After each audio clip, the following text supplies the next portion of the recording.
You are listening to a Dynamicworksproductions podcast. This show is available on iTunes, Stitcher Radio Network, and many, many more podcast services around the world. You can find all our content, music, videos, books, podcasts, and more on our website, www.dynamicworksproductions.com. Have questions, comments, or concerns for us? Head on over to the social tab on www.dynamicworksproductions.com if you'd like to talk to us. Now, on with the show.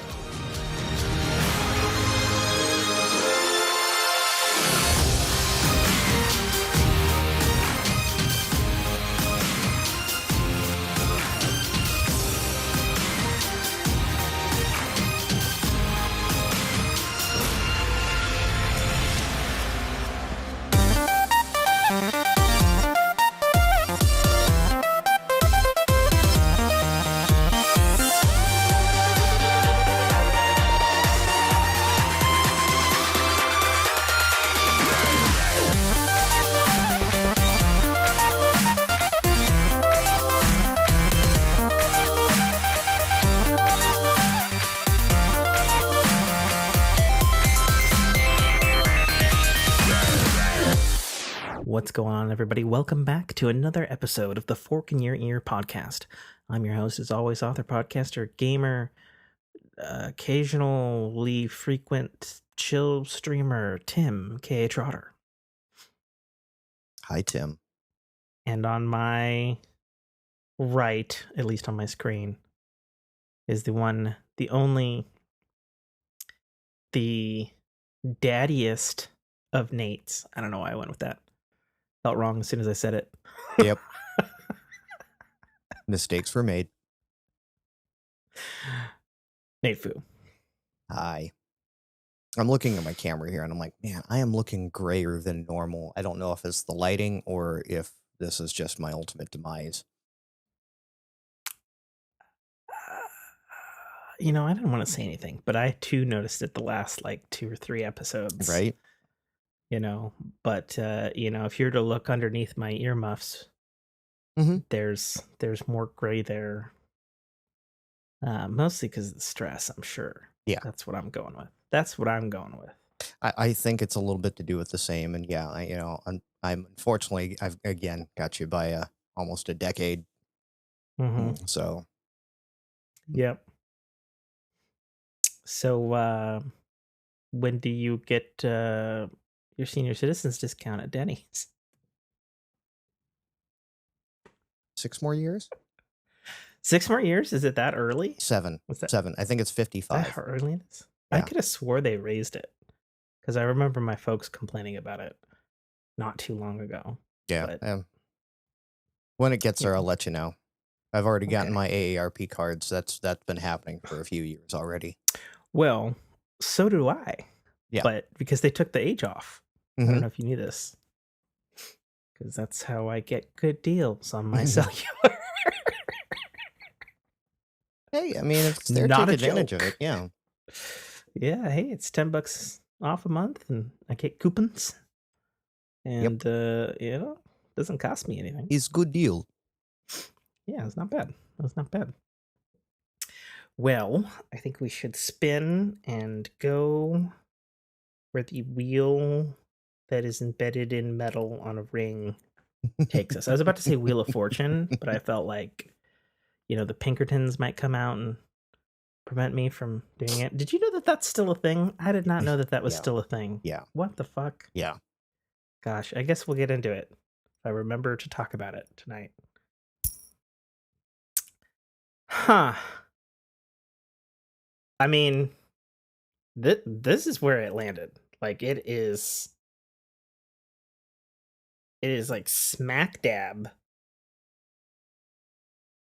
Oh, you're not focusing, you stupid camera. In between Earth and what?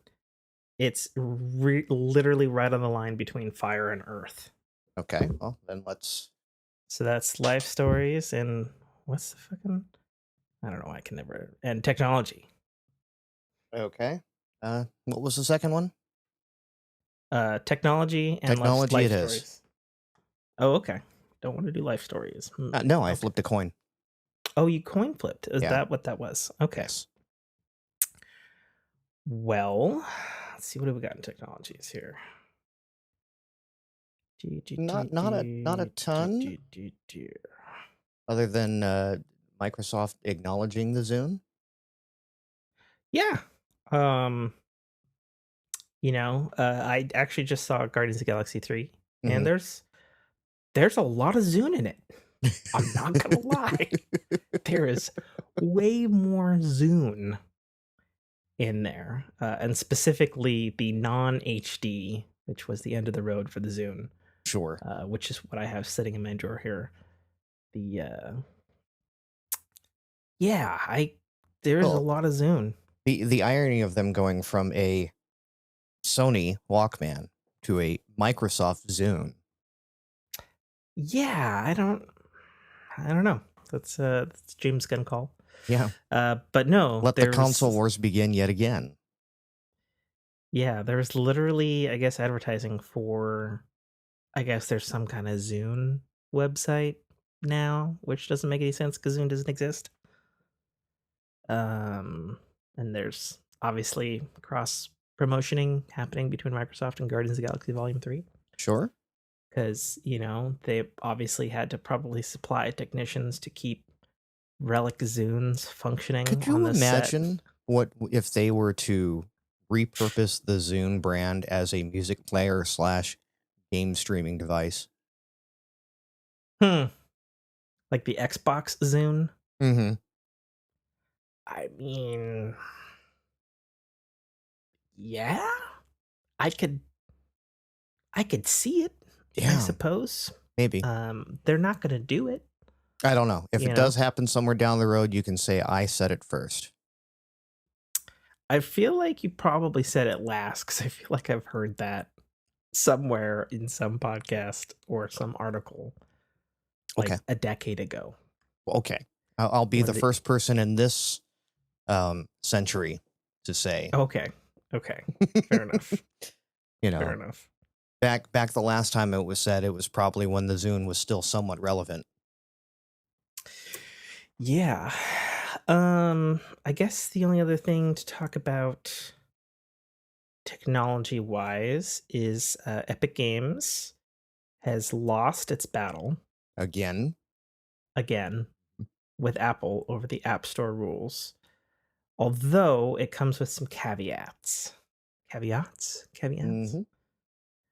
So in 2021, the judges overseeing the case already sided with Apple.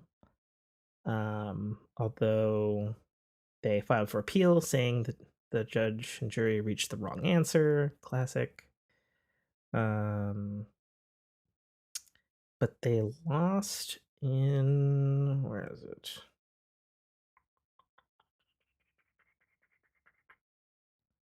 Scrolling through the thing because I'm not prepared. Oh, they lost in the Ninth Circuit Court of Appeals. Okay. Rejected Epic's claims the App Store rules violated federal antitrust laws.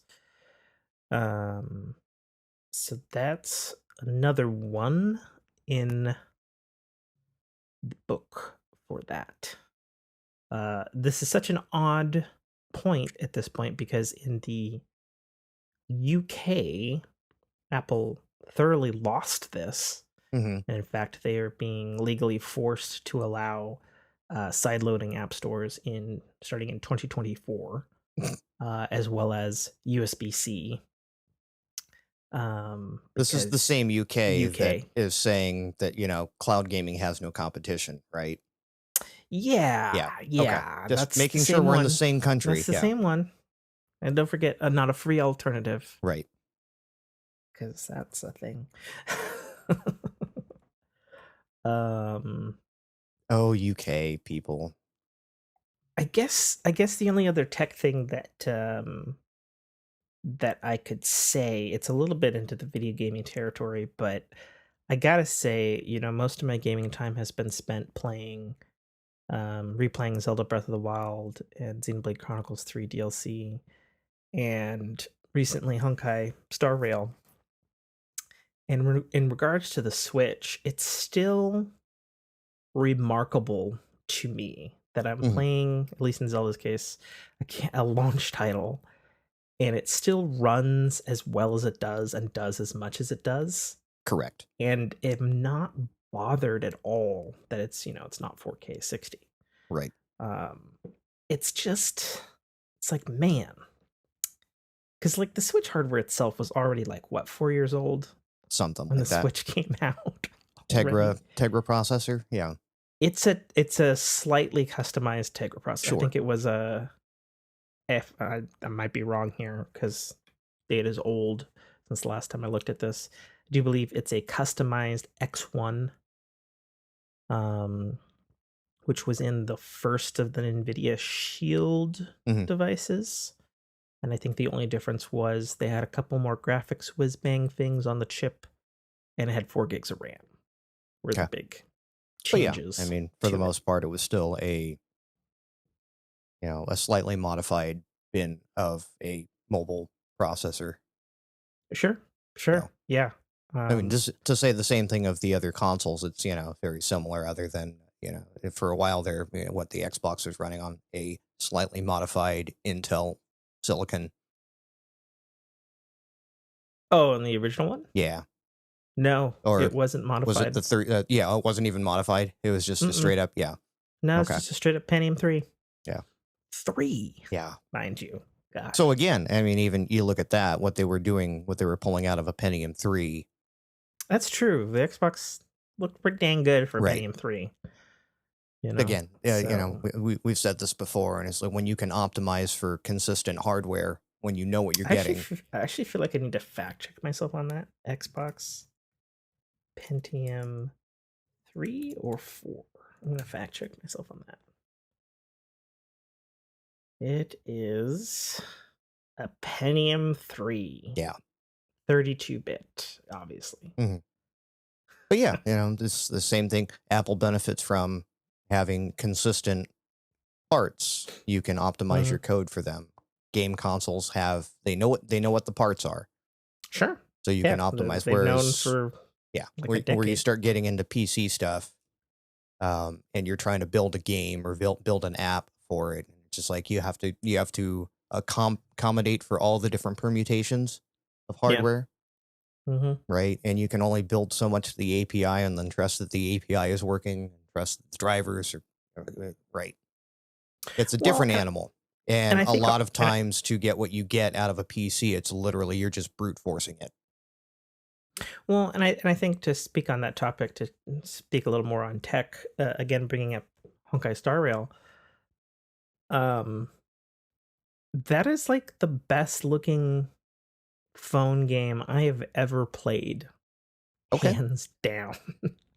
I'm running it at 120 frames, max settings. Yes, it's chewing my battery. Sure. But it looks so fucking good. And I was like running through an environment actually just this evening, and I was looking, and my eye got caught by this reflection. To get nerdy for a second, a lot of video games use a technique called screen space reflection, which is basically remapping what you're already seeing on the screen to imitate a reflection on a piece of geometry or water. Right. But as soon as you move the camera past a certain point, there's a certain point where it can't reflect anymore. Or if you stand in the water and it breaks immersion because you're not actually in the reflection anymore. Yeah, and I was running by this like metal and glass architecture thing, and it was like appropriately reflecting, but I couldn't get it to screen space reflect. And my brain just went, there's no way that's ray traced. Right. There's no way. What are they doing? Why are they doing this on this game? Why does it look so good? Why does it run so well? And it's so funny,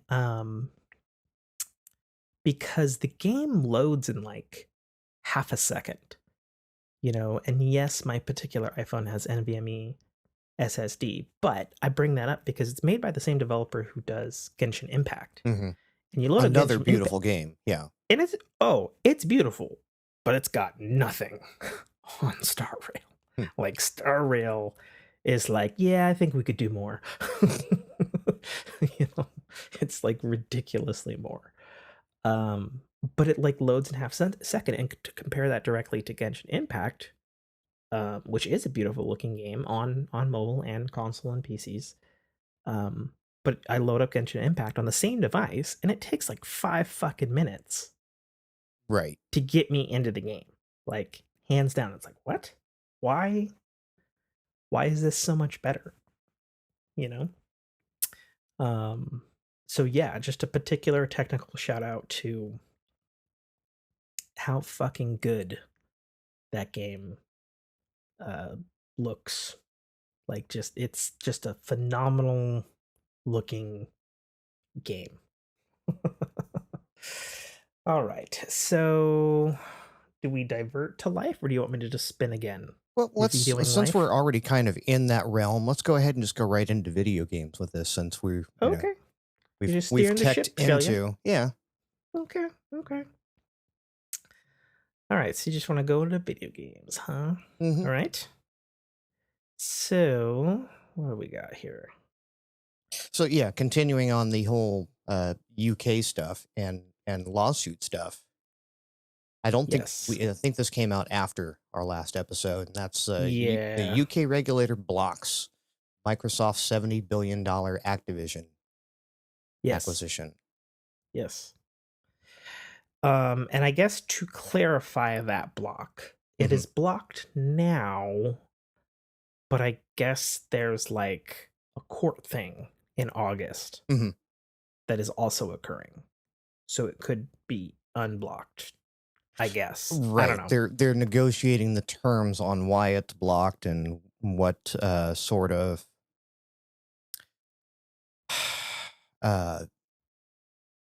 provisions can be put in place to satisfy anyone else that may have an issue with it.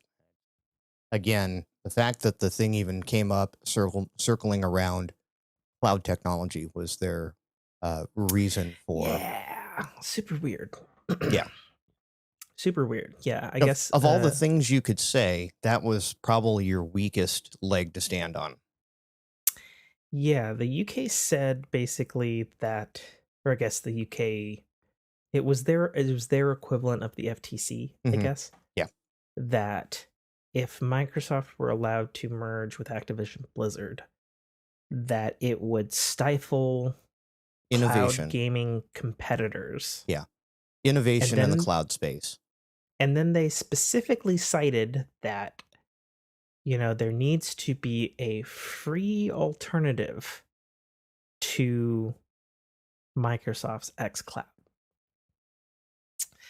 To which, if you're a gamer or any kind of technology person, it's not you free. Might go, how do you make that free? Because it's a very expensive endeavor to begin with. And Microsoft's is not free. It's part of a package. That you pay for.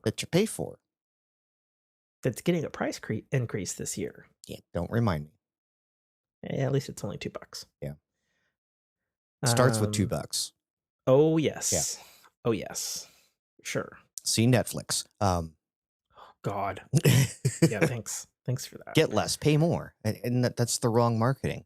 But yeah, like, there is other competitors in the space that you could say are free, because if you have Netflix, you get free gaming. It's not you don't have to pay extra for it. True. I don't know that there's a package with Amazon that you could get Luna included in, but you know, Luna's another option. You know, I don't know. I'm gonna Google it real quick. I know I don't have it, but I am a Prime member, so it's not something that's just thrown in. But yeah, I don't know that there's a level or a layer of that. You know, you can get Amazon Prime Plus, or whatever, that one of them includes the cloud gaming. But again, Netflix offers gaming. Is it quality? I don't know, but it's there. So you can't say that they're not even competing in the same space. And, you know, it comes with your Netflix subscription. So it's the same pricing model as you pay for Microsoft Game Pass, and cloud is included in that price. All right, so I'm scrolling through Luna's website. I see at the top that I can play Fortnite for free right now. Oh, sure. Without an account, although that also kind of doesn't mean anything since it's free to play anyways. Right. But it's a way to find out if it's compatible on like that was when Stadia was around. Destiny was that title. You could download it, play it for free, and you'd find out if it worked, if it was a viable option for you. And Fortnite being the game that everyone can play for free, that sounds like a good bellwether. So, unless I'm crazy, what it's showing me is Fortnite, which is free to play, Lego DC Supervillains, game called Overcooked, Resident Evil 2, and whatever the hell Time on Frog Island is, are totally playable, like right the F now. Okay. So that's, it's only 5. I mean, that's, it's something. Better than 0. Sure. So, yeah, God bless Stadia closing down in time for this whole suit to come through, because that would have been another, well, sorry, UK. Stadia. Yeah, that's true. Had Stadia stuck around another year, I guess it would have helped. Would have helped the cause, so to speak. Especially in terms of sheer library. Yeah, and it's funny because Xbox is under a lot of heat, at least fan-wise this week, because I guess Redfall's out. Yeah. And according to fucking everybody, thanks, phone. Thanks, phone. It's great. According to everybody, except for it's plagued. Yeah, according to everybody, it's atrocious on PC, and it's barely playable on Xbox. And on top of it being barely playable, I guess it's like just half-baked as fuck. It's okay. They already got your money. So, which is funny because, well, whose money if they're on Game Pass and they're owned by Microsoft? Whose money do they have? Anyone that pre-ordered or whatnot. Do you think people pre-ordered that game? I'm sure people did. You think so? Yeah. Okay. But yeah, I guess people are just shitting all over the game. I think IGN gave it a 5, which is historically low. No. 4 IGN. 4. Yeah. Oof. Yeah. Yikes. Big yikes. I've not tried it myself. I probably will at some point, not for a while though. Sure. It's free, it's one of those like when Halo, when Halo 5 came out, it was like, yeah, I'll give it a try. It's free. It's on there, and I'm glad I didn't pay for it, especially in the state it released. And it is probably the perfect example, the perfect comparison. Like now, when you say 5, do you really mean Infinite? Yeah. Because I was gonna say, I don't think Game Pass existed when Halo 5 came out. Yeah. Sorry, I remember playing Halo 5 and being, No, sorry, Infinite. Okay. You're right. My bad. Halo 6. But yeah, like it came out ostensibly broken. Like it was incomplete. It was incomplete. I don't think it was broken. It was feature limited. Incomplete. Yes. I would definitely never argue with you that it's incomplete. It was never definitely not optimized. That it launched incomplete. It's fine on my Series X. Okay. Maybe not great on PC. Not great on PC. So, and actually I do recall that because Game Pass, I did load it on PC and it couldn't get to the menu. I was like, okay, whatever. I'll just go back to my Xbox. Well, and it was plagued with little issues like when and where things spawned in and again, it was like, this was built to have a fire team of 3 or 4 walk into this room, but there can only be 1. So yeah, the way things spawned in, it was just like, this is how you release this game that was, supposed to be the saving grace of Microsoft. And then Redfall's kind of having that same story arc at this point. It was like, we have to release it at this point. Yeah, I don't know what's going on there other than, I've said before, I'm not a fan of arcane games. None of them have been able to grab me, even though Prey was probably the closest. Prey was pretty darn good. And I say that having probably played the first 5 hours of that game like 3 times. Mhm. Um, I'm told after that though, that's when it really gets you for those who really stick with it. Um, so yeah, I don't know. It's very questionable what's going on with all kinds of stuff. I mean, Mhm. with we got Redfall releasing in a weird state. Everybody's kind of looking to Bethesda Softworks and Starfield that's coming this summer. And it's like, is it really? And it's Right. Are they going to questionable do the same because thing? the thing is with them, and we've said this before on the show, they have some kind of reality distortion field where even if it's a buggy, tragic mess, looking at you, Morrowind, Elder Scrolls 3, the original Skyrim when it released, you know, people overlook all of that because Mhm. the game itself is fantastic. Sure. And it's questionable because let's say it does release the same way all Bethesda games have released, but it's amazing and fun and awesome. Mhm. Like, what do you think the conversation is going to be given that Redfall was, or I guess is not in a good state? Well, I don't know that the conversation changes all that much because this has become the new reality with release cycles of games, Hmm. right? Where in order to, I guess, make the milestone, and get the product out to market, they're willing to take some shortcuts and make concessions and then push the product out and then fix it in post. And this has been so many different games at this point have the same problem, and it's just varying Sure. levels of broken. Cyberpunk being a great example of that. It got True. pushed out and then fixed in post, and now it's amazing. Um, Yep.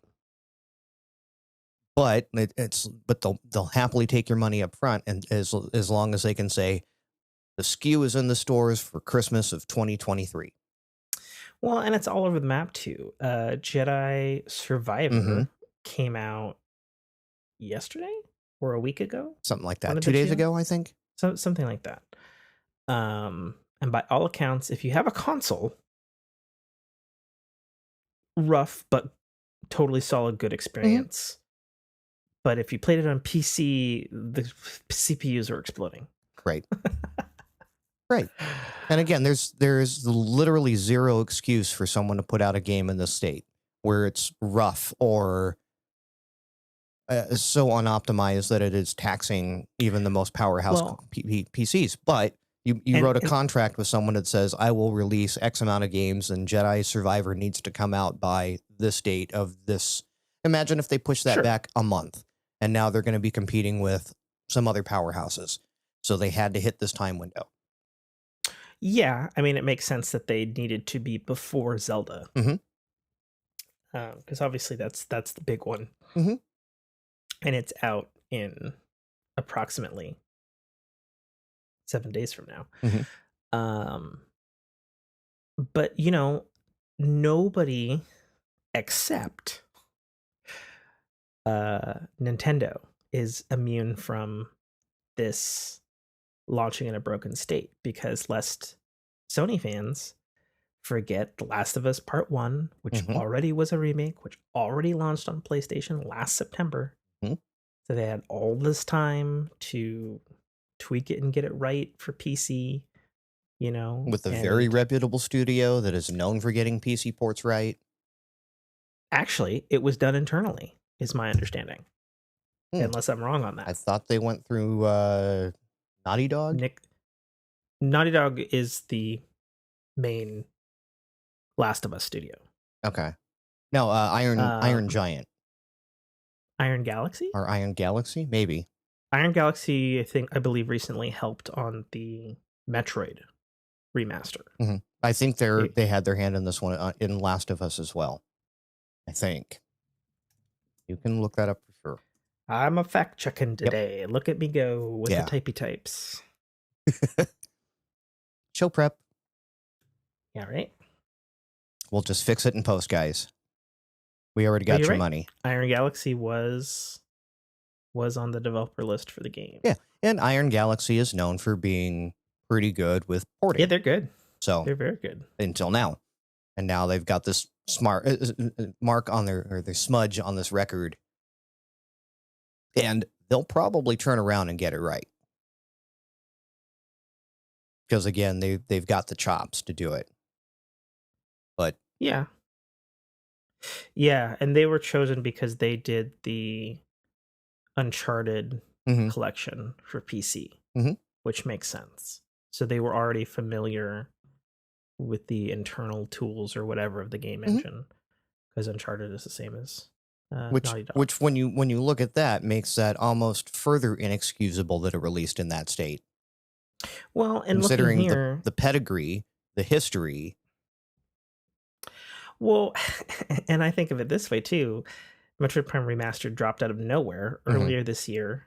Iron Galaxy was a co-developer on it. And it, granted it's an even older game, but they made that fucking old-ass piece of fucking dog toy hardware sing. I think I gushed about how great it fucking looks and runs. And the difference between the original product and ported it. Not only did they port it over to a PC, they gave it a freaking facelift from hell. Yeah, it was crazy. They could have just they could have they could have pulled GoldenEye and said, "Here you go, it's ported." But yeah, not only did they take that, give it a polish, and then polish the polish.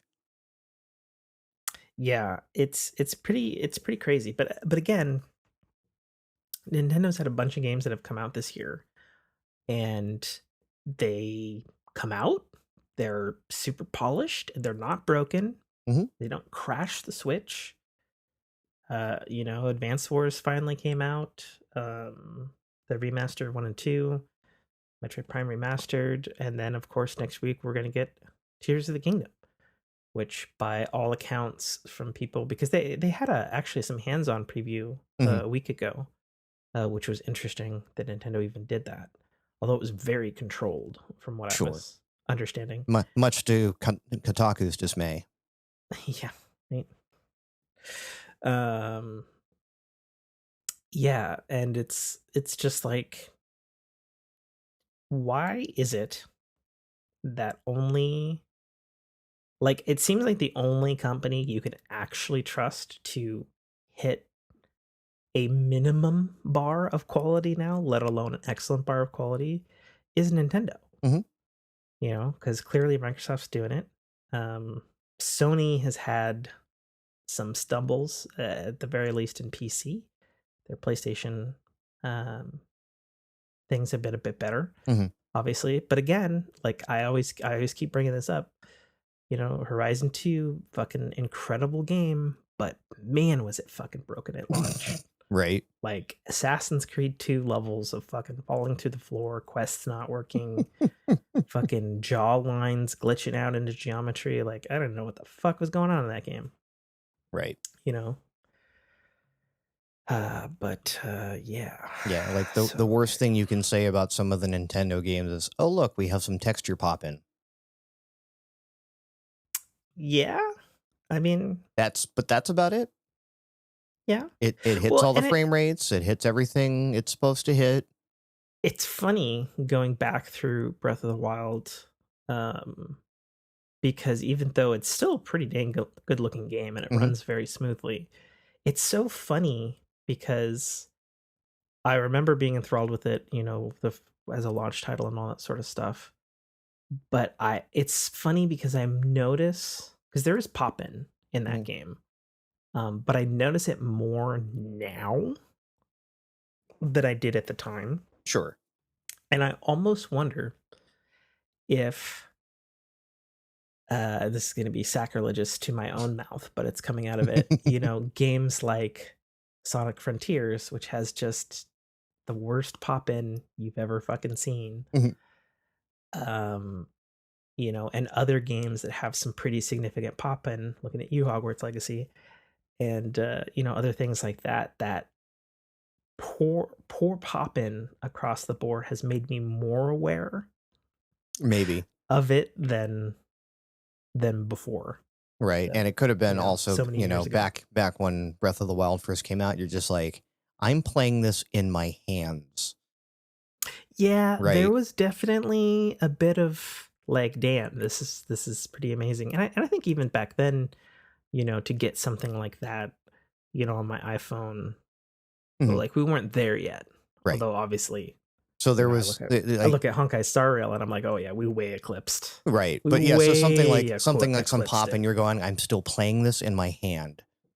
Yeah. Right. So there Yeah. was, again, that with the expectation of what you thought what you were going to get out of the game so far exceeded it. That the occasional what you would have expected from something in your hand, it's just gone until it started becoming a common thing where you're like, oh, this popping is happening everywhere. And then you go back and you play and you're like, oh yeah, there's some pop in there too. But again, it's a handheld freaking console. Come on. Yeah, Running for sure. last gen mobile tech. And for that matter, a lot of people forget this. That game was never meant to run on Switch hardware Mm-hmm. because it did launch day and date on the Wii U. So it was originally designed for IBM hardware, Jeez. which is wild to think about because it was the last one. Very wild.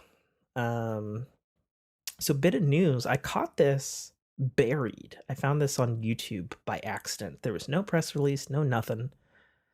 Um, but just shit out of the blue, there was a wild in-engine with gameplay reveal by Square Enix for a Chrono Odyssey, which is a very odd thing because when you think Square Enix and you think Chrono, you think Chrono Trigger, you think Mm-hmm. Chrono Cross, which are famous, legendary JRPGs. So for them to use the word Chrono at all is a big deal. Sure. Um, and then to then say that it's not made by the Japanese and it's a Korean developed game and it's an MMO, but it straight up looks like Elden Ring. And it looks like it plays like Elden Ring too, Okay. is odd to say the least. Um, I mean, I could foresee the gameplay style of Elden Ring since it is already multiplayer. I could see that kind of thing fitting in an MMO ish type setting potentially. Um, but yeah, real interesting thing. I saw the trailer. It would definitely looks graphically impressive. It looks like whatever custom engine they've got running. It's pretty spicy looking. Um, and then something to be said also about Chrono Odyssey is that it is not, I repeat, not PlayStation exclusive. Mm. It's going to be cross-platform PC, PlayStation, and Xbox when it releases, whenever it releases. Right. But yeah, I took a look at it and I was like, sure, why not? More power to them, you know? Because look at it this way. Of the companies that have done MMOs, which one of them, other than Blizzard, has the most successful MMO in the world? Amazon New World, It's Square Enix. Yeah, right? but there's Final Fantasy 14. Yeah. Because remember we talked about an article last year where they had to close down the queues because there's too many people waiting to get in the servers Right. because they had too many people playing their game that's like fucking almost a decade old now. Yeah. Or something crazy. So, Yeah, and go it's, for it. again, Dame with his comment there, it's like that was my fear because Elden Ring went out and out of its mind in sales, so everyone's trying to kind of catch that same lightning in a bottle. Yeah. I Yeah. mean, And again, there's some truth to that because again, we had, let's go back to Amazon, New World and Lost Ark they're trying to capture that same fire. We've gotten a lot of MMOs and RPGs that are trying to, I I mean, don't know.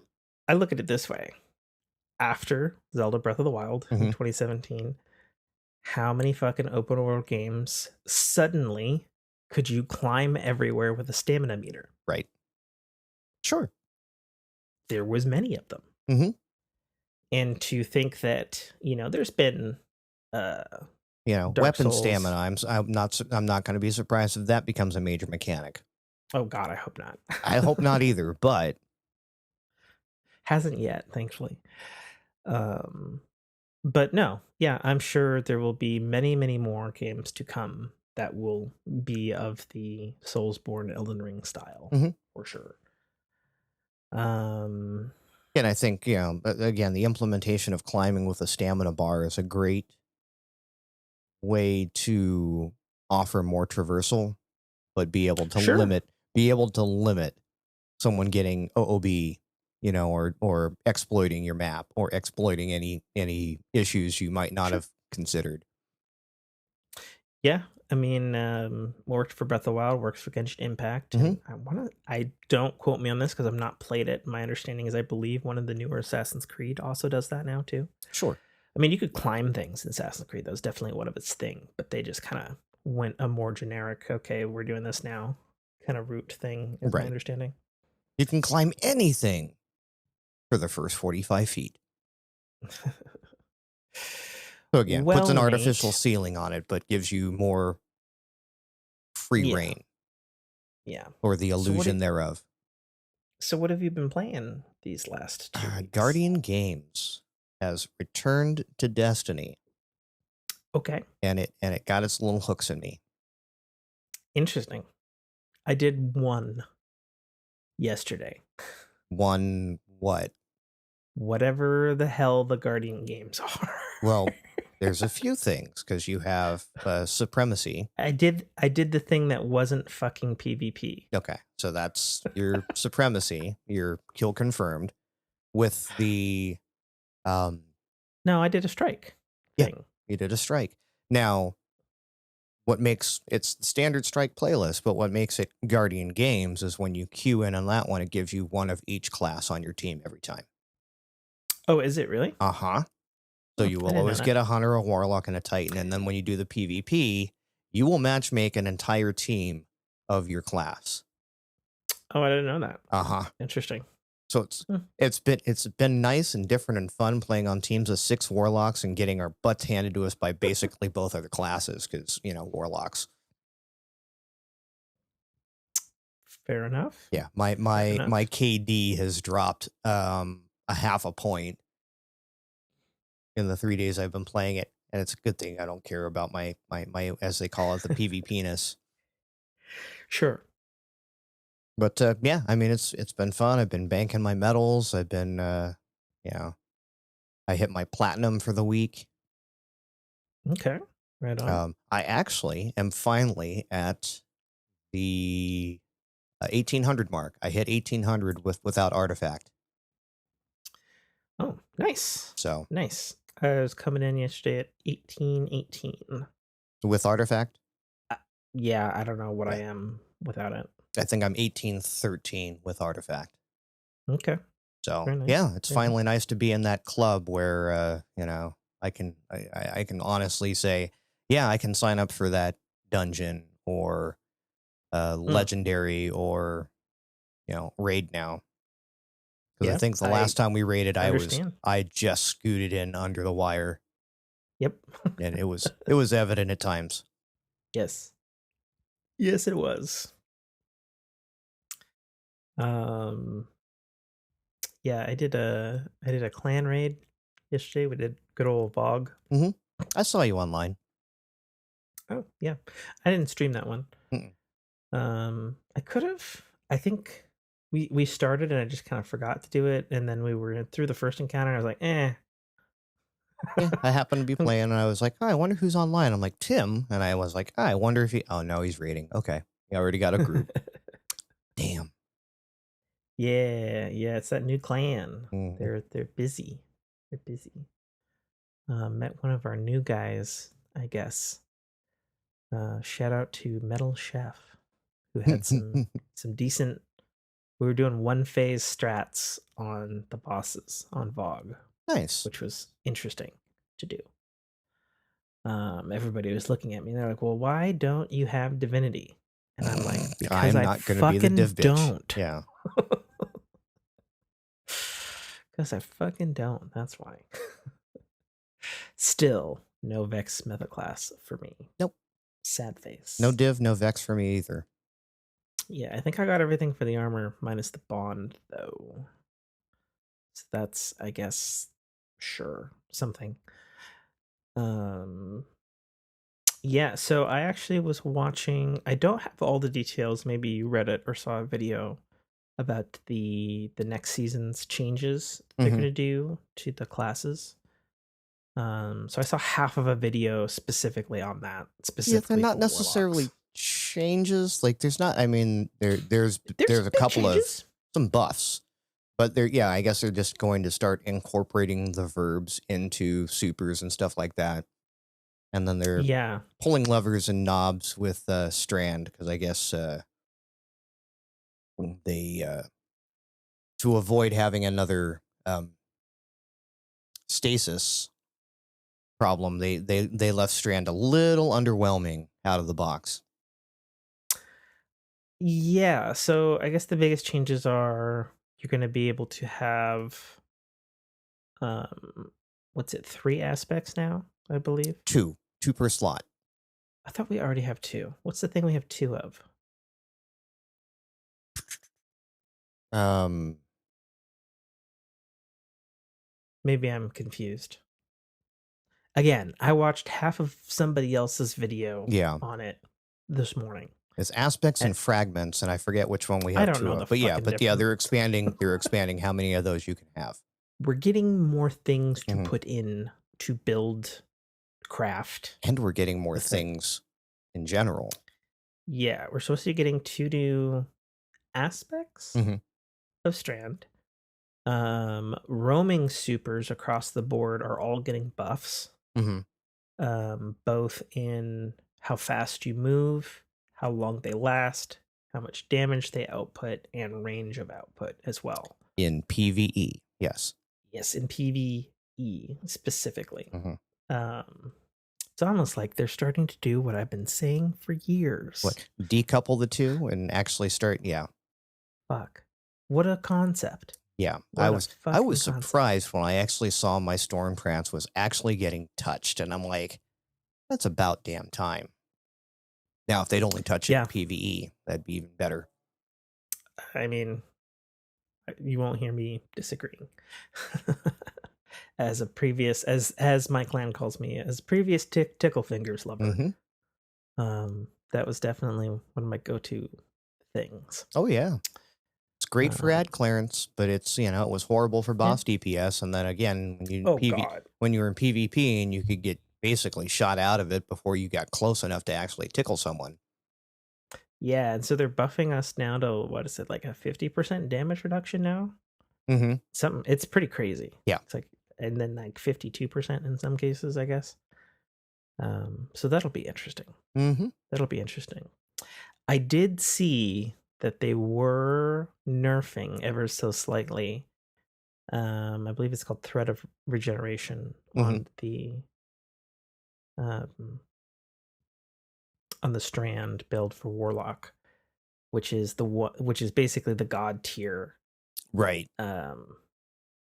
piece of the craft building for that Yeah, kit. it was basically allowing immunity at that point. It wasn't allowing immunity. It was allowing you to regen your grenade ability. Mm-hmm. So if you had consuming grenade so that you could proc things being suspended, which I do on my build because the build's fucking amazing. And with Osteostriga, when you get more bullets in your magazine to then get your grenade back in like 10 they seconds. That too. Yeah. So it's funny because was it a month ago they said they weren't going to mess with it, and now they're messing with it. Classic bungo. In fairness to them, they haven't done it yet, and they said we'll see whether it'll be permanent or not when they make the change next season. And I do believe it's a reduction in time, or it's a addition to the time it takes to get the regeneration of your grenade Right. ability to As proc. per quote, threat of generation, reduced energy generation provided by some DOT mechanics, and then reduced energy generation provided by trace rifles by 36%. So that tells me provided by some damage over time mechanics, specifically Mm-hmm. with Osteostriga, Mm-hmm. um, less suspending, which is Sure. sad to me. Yeah. Well. But so it goes. But yeah, like reducing the grapple cooldowns Good. They from should have done that. 105 to 82 seconds, and then reducing the minimum time between grapple activations. This might actually get me to use it, because the current grapple activation, if you throw one and miss Oh or yeah, you're swing fucked. too far, 2.5 seconds Yeah, it's fine. before you get through it. Now it's 0.2 seconds. Good. So if you have an It's extra still charge not in there, enough. it's still not enough, but at least it's something you can go, oh crap, and grapple onto something again, and maybe at least redeem yourself. Yeah. I mean, we'll see. So. We'll see. So yeah, so guardian games has been your thing. Yeah, it's been my thing. Got the wife actually playing, and then we went to do the PvP, and she goes, "Wait, it says I can't play with you," and I'm like, "Oh, right, because it's class based." And she's What a Titan. class is she? She's a Titan. Oh, okay. And I'm a Warlock, and then so we at least she's playing a respectable class, right. you know. And Send not hate mail to some Tim, not me. scrubby piece of shit hunter. Jumpy boys. Dame. But what was funny is she's like, "Well, okay, you want to sit there and," because we've done this before.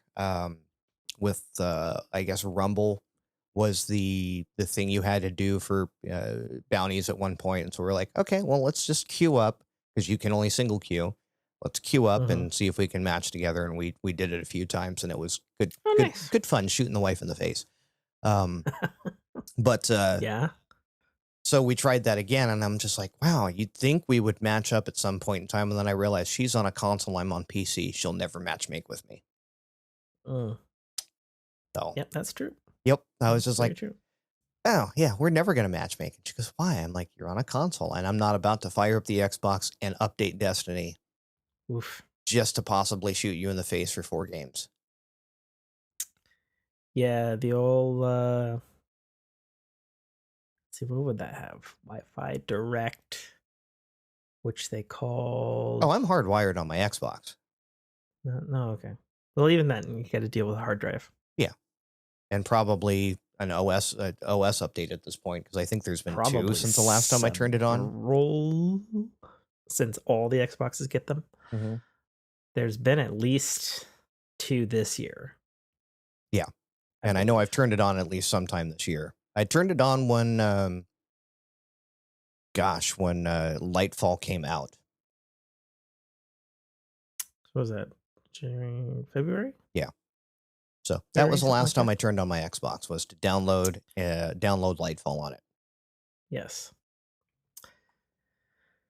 Well, I guess to get to what I've been playing, as the old Fork fam might remember from last episode, I was in the quandary of trying to find enough time to get through my Xenoblade Chronicles 3 DLC and finish Breath of the Wild. And my dumbass went and started a 3rd game. Dumbass. Oh, what a mistake. What a mistake. So what is this 3rd game, this mystery 3rd game that you're inching us towards?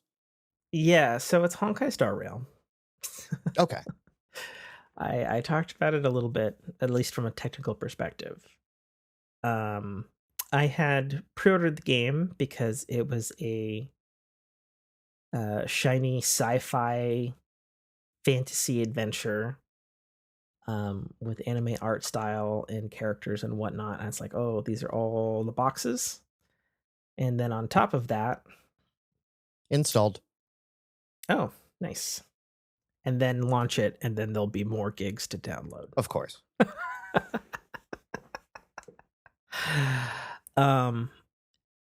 So I was not prepared for Honkai Star Rail. So I played. So this is from the Genshin Impact developer, Hoyoverse, and Cognitosphere. It gets a little questionable as to the titles of things. What was So this, Hoyoverse the maker of Genshin? yes. So so first of all, actually let's table this. So for starters, and I think I incorrectly said that these are a Korean developed game. So it turns out the actual answer to how these games are developed is ludicrously more complex than that. So Cognosphere Pte Limited Mm-hmm. is a corporate holding that is owned and run by a Chinese conglomerate. However, the video game studios portions of them, they have a technical engine base group, and that's out of China. Okay. They have Hoyoverse, which manages all of the games and I believe does some of the writing and the designs in Japan. Okay. And then they have other studios in like Sweden and the UK and one in Canada. So it is a really absurd multi-conglomerate effort. And to answer succinctly which one does what, the only one that I can tell you is that the Chinese one does stuff with the game engine for sure. Okay. Because that's the name of their fucking division. Beyond that, and a couple of YouTubers who got to go to Hoyoverse in Japan, I couldn't fucking tell you what's made what where. So, that out of the way, that's why sometimes you see Hoyoverse, sometimes you see Cognosphere. Mm-hmm. And then to add insult to injury, Honkai Star okay. Rail. So yeah, MiHoYo. Yeah, and then there's MiHoYo. Right. Yes, it's complicated. MiHoYo is probably part of the Hoyoverse, which would make sense. I guess. I don't know. It's complicated as to who does what exactly. Okay. But ultimately, it is owned by a Chinese mega conglomerate. Sure. And then to further complicate it, Honkai Star Rail is connected to another game that they make called Honkai Third Impact, which itself is connected to Genshin Impact, which doesn't bear the Honkai name, but is indeed connected. But Honkai Third Impact, Honkai Impact Third came out before Yes. Genshin Impact. Correct. Okay. Yes.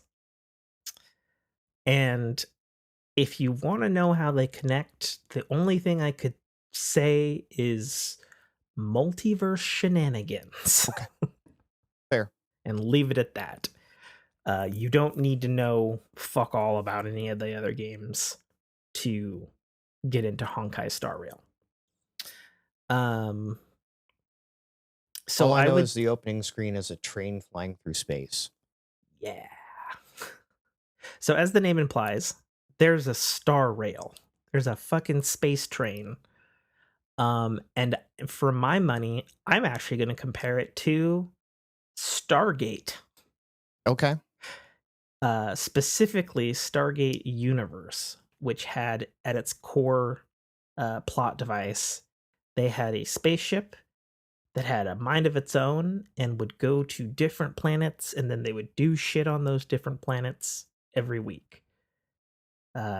This has a space train, and it has a mind of its own or something, and you go to different planets doing stuff on them.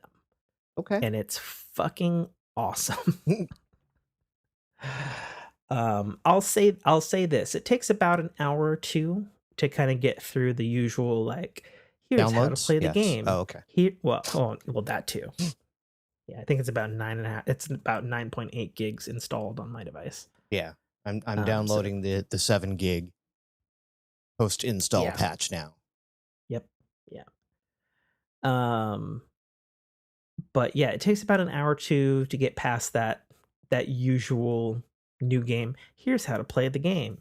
Here's the things we're gonna explain, but we're not gonna fucking explain all these other things.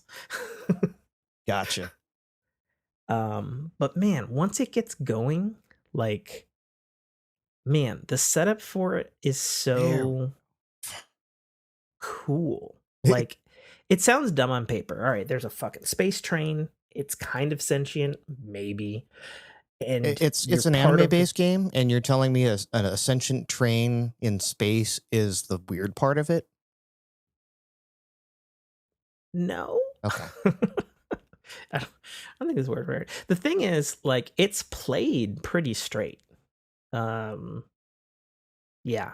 So I guess to get down to brass tacks, so Honkai Star Rail at its core is a turn-based JRPG, but one of such quality that Okay. I would compare it to Xenoblade. stuff like Xenoblade or Final Fantasy VII or Skies of Arcadia, which are some of my top JRPGs.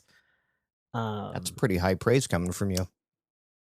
God, the fucking music is fucking phenomenal. So beautifully well orchestrated. The voice acting is top notch. The animation, like everything just oozes like a level of quality I have rarely seen in a mobile game. And it is playable on your PC, by the way. Neat. Yep, it's being downloaded as we speak. Yeah. Um, That's what that so bright the light was. Oh, gotcha. So the basic gist of the game is pretty straightforward as far as JRPGs go. You can have a party of up to 4 characters. They have a basic attack. Mm-hmm. They have a special attack that you can get after some charges. There's a turn order in the top left, which you can then do things to affect sort of the queue of who's attacking next between you and the enemies. Are there ultras / summons? There are ultras that build on a meter, no magic or funny shenanigans required. It's kind of Destiny like in that regard. Okay. Um, and then good old fashioned JRPG turn based goodness from shields to poisoning to, different status effects to altering stuff. The way the game's laid out is it's not necessarily like open world, and like say its predecessor Genshin Impact is, which would be a true open world. I would say this is more akin to, well, really like a Final Fantasy VII, where there's big, huge open areas and locations to go to. Like I mentioned, there are planets to go to, and they all have their own maps and different zones and areas and things and stuff like that.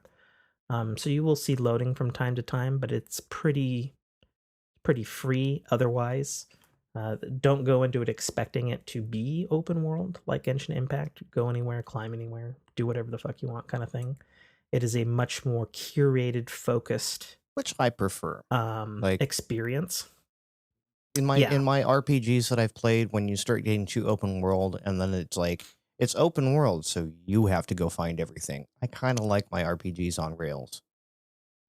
Yeah, I wouldn't say that this is on rails. I the best comparison would be something like Final Fantasy VII, where they have nice, big, huge areas, but they're not endless. Right. Especially because when you look at the star map on this one, and there's all these planets that are grayed out that you've not gone to yet, and you're like, oh my god, that's a lot of planets. But yeah, the things that gripped me, apart from the fact that it's super quality right off the rip, is honestly the story and the dialogue is pretty fucking well written. Like I did, and not just like, oh, the main story, but like I did this side quest in the early hours where I was helping this like researcher dude at a space station who was trying to tell another researcher on the other end of the quadrant that he like loved her, but then like a fucking supernova happened and it tore open space time, and then like he wasn't like returning her messages, and then you had to like go on this like sleuthing thing with his like old man mentor who was deleting his communications to her because the space-time rift meant that for like, every minute of his was like 6 hours for her. So by the time like they would get together, it would be like 30 years or whatever. And you get to make like dialogue choices and shit. Hmm. And you're like, oh, so you can like choose to like tell him the truth or, you know, be like, hey, your mentor is like fucking you over, man. So, and it's just like cool stuff like that, to the fact that like, like the first world you go to um is so interesting because like kind of the opening hours of the game are pretty sci-fi, but the first Sure. world you go to is like I love the gratuitous open under boob shot. yeah. But like the first world you go to is like steampunk, and they're like industrial revolution, and they got like steam and coal robots and shit, and there's like a class warfare thing going on. You're like, what the fuck? Like it's got really, really cool stuff story-wise going on, and the characters are so beautifully voiced and wonderfully characterful, I Oh, cool. guess. I have it installed, so Um, yeah, I just found myself, I downloaded it because I was like, I'd seen the trailers like everybody else, and it's like, okay, well, it's free to play. It doesn't cost me anything. right. Download.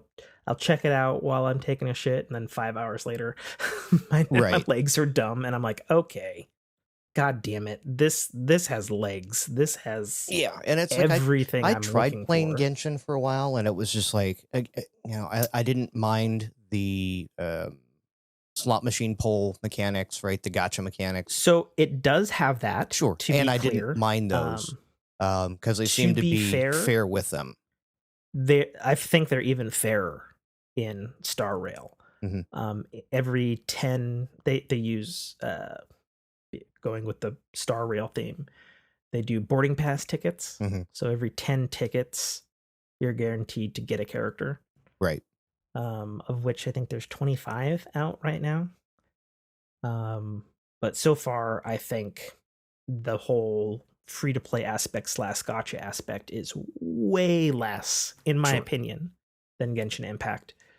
Well, yeah, and Um, that's one of the kind of things that got me with Genshin. Wasn't so much like the gotcha. I get it, and it didn't. So I didn't get the fancy character, but I could still progress through the story. I didn't hit a hard wall where I had to spend money. I've heard that comes yeah, later, I haven't hit any but wall. I'm approximately 21 hours and 21 minutes in. I checked the my time only on my issue with device. Genshin, and I'll find out with Honky Star Rail. I'm gonna call it that, Honky Star Rail. You know what? I'm cool with it.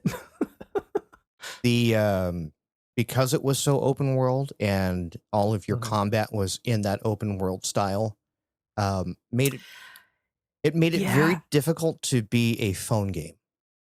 yeah. So that's the thing. I think for me, like I like Genshin Impact, and I've played a lot of Genshin Impact, but I've played more Genshin Impact on PC and console Hmm. than I have on phone. Whereas this is just the right amount of ease of use of phone to, this is not a baby sized game. This is a Right. full fucking fledged JRPG with just the right amount of phone um quality of life features. Right. So I mean, and again, in a true turn-based RPG like that, you can drag thumbs to move and explore, but as soon as you get into battle, then at that point you're tapping prompts on screens, Mhm. right? You're no Yeah, longer and having to it's got a turn, aim, really, move. yeah, and I think for that reason alone, it being a portable as well as it's on PC, and it is coming to, at the very least, PlayStation consoles Hmm. later this year. Um, it makes for much more enjoyable. Oh, I'm going to the bathroom. Oh, I've got 5 minutes. Right. Oh, I'm in the parking lot waiting for a client Right. who's 30 minutes late. Like, which is probably one of the reasons why I've been able to log 21 fucking hours into this Right. game already. But the thing, like, it again, I'm gonna keep stressing this. It is a full JRPG. The side quests to character focus quests, like you'll do missions and stuff, Hmm. but it has this like wry wit humorous writing sometimes that catches you off guard sometimes. Okay. In the opening hours, um there was a oh god, where was it? I said I wrote it down somewhere. I don't think I put it in the, or maybe I did put it in the Discord. You put your time played on it. Oh yeah. So earlier in the week, and I barely just started playing it, but I said the dialogue plays a lot of fun things. So for example, early on, one character proclaims, "And I shall dub my AI simulated universe the metaverse." And you get 3 dialogue choices. One is like, okay then. 2, that's a dumb name. Or like 3, metaverse? Question mark. And so I chose 3, and the character who's fully voiced, like, literally, like, fourth wall breaks, turns, winks the camera, and is like, um, she says, or no, the one of the things that I could choose was, you're not going to hit your bandwagon to that name too, right? On Metaverse, Hmm. which is clearly poking fun at Epic Games Unreal Engine, because this game runs on Unity. Hmm. And I chose 3, and they wink at the camera, and they said something to the effect of, "Don't worry, this game doesn't run on that engine." And it's just like stuff like that. Or like, there was like, I was doing a quest earlier today, um, and they were like trying to get me to join a fight club in this mining town that I was in. And like, I had like some really like just absurd dialogue option choices. It was just like, yeah, sign me up, to being like, "No, I hate you. Can I take your money?" Just like really, like really abrupt. Like, if you want to play it like an asshole, you can, you know? At And no then, penalty. yeah, with no penalty. Okay. It's, at least usually. Um Well, so no, it's it's not like the game's going to end different if you choose the dark path. Well, it's not like there is a path. Right. They just they They allow you to be they snarky. accounted for the fact of, if Ryan you're not Reynolds might play really, this game. Yeah. yeah, if you're not interested in, what's going on in the story, you can have just witty comebacks or silly lines or things like that, and they have voiced dialogue to go with it, you know? But there's also this charming aspect where, the characters that you acquire, because since it is somewhat like Genshin Impact, you can have a lot of characters in your Hmm. group, but only 4 out at a time. You have like an in-universe like cell phone, and so you get like text threads with each other Okay. and stuff, and like you can like role play like text conversations with the characters in the game, which is oddly charming. Okay. But then it also serves as the double effect of like, well, if you do that, it's also kind of works like a building a, at least as far as I can tell, like an invisible relationship meter. And so if you keep talking to them, you'll eventually get like a quest that will like help that specific character out Okay.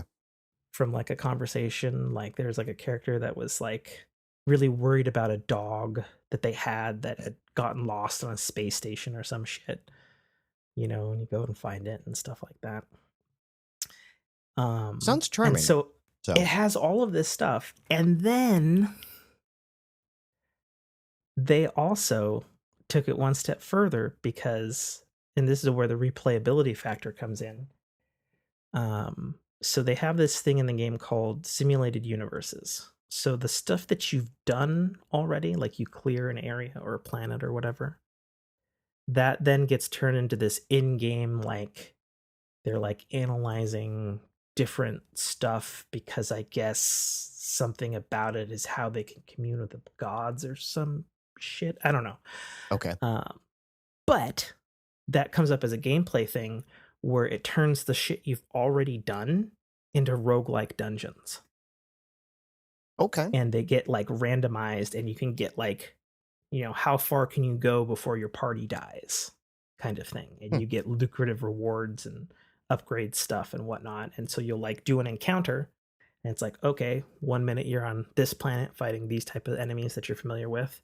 You defeat them, you hop to something else, and then you can get to these like kind of forks in the road where you can choose.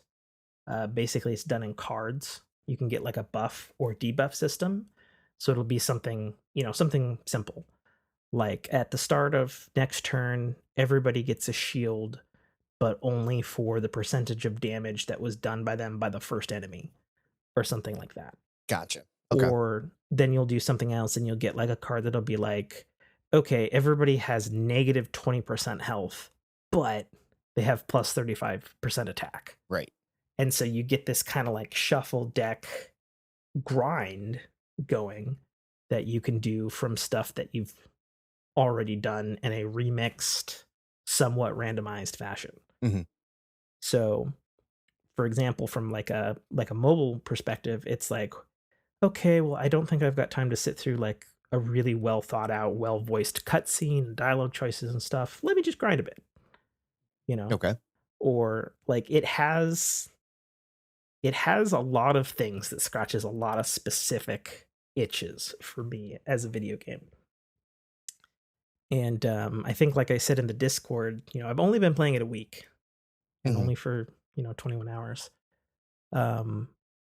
It's hard to tell if there will be a brick wall, like, okay, pay $50 or whatever the fuck, or if Right. the charm will run out, so to speak. But I'm kind of thinking not. So, and also digging into Hoyoverse and all this stuff. So they made $7 billion last year from Genshin Impact alone.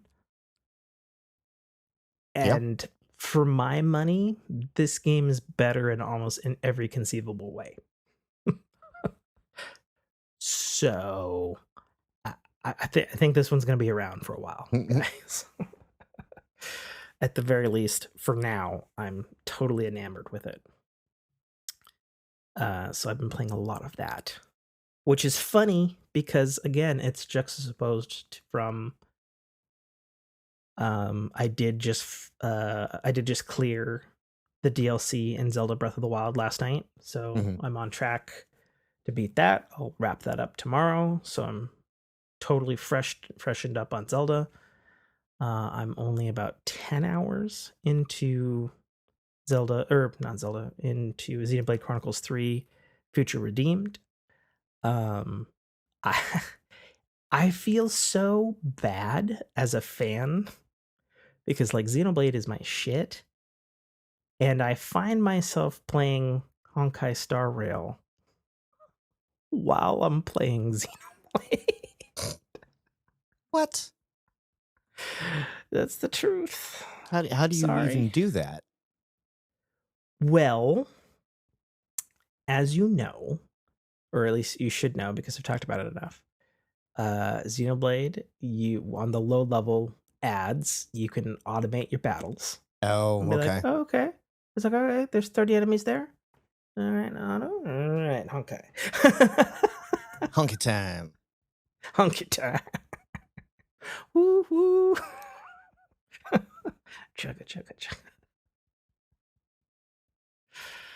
Yeah, I'm having a blast. Fucking that particular game. But yeah, I wouldn't have expected to talk about it as much as I have already. It's just fucking stem to stern fantastic. I hope it runs well on your device. Oh, this I assume monster? it should. Yeah. Yeah, I mean, I don't know what it's running for GPU in there. I don't know, whatever Samsung throws in there. It's pretty solid. I haven't had any major problems with games with it. Well, crank it up, crank all the things up to custom, and you let me know how that thing runs on your phone. We'll try. I always do. Yeah, it's a good looking game. Yeah, so I think that's games. All right, now we can actually spin. Now that we're down to 2 topics left. Down to 2. Yeah, that's life and entertainment. Really spinning. Well, hate to say it, but it has landed on life. All right, Sir Nate. All right, Nate. You have the floor. I have the floor. Well, per last episode, I mentioned we were going through the whole union nonsense and the slowdowns at work while that's still continuing, and yeah, it's just my wife at least had the foresight to, I think Monday or Tuesday of this week, she looked at me and she goes, "I'm gonna crash, just so you know, and don't take it personal." Okay. Right? Like, she knew she was running herself ragged, running herself thin, and I think we're finally at the tail end of that. I don't know how many more of these union things she has to go to, but yeah, like, she came home today with our girls and then Ian's kid, and then promptly passed out on the couch while they were literally. For those who don't know who Ian is, that is Nate's brother-in-law. Yeah, and they were literally just like crazy apes running around the room, and she didn't budge. She was out like a light. So she's been having a rough go at it, and of course, yeah, that means that I've been picking up my share, and then my work's been just abysmal. Like, I think again this week, I worked 1 full day. Jeez. Right?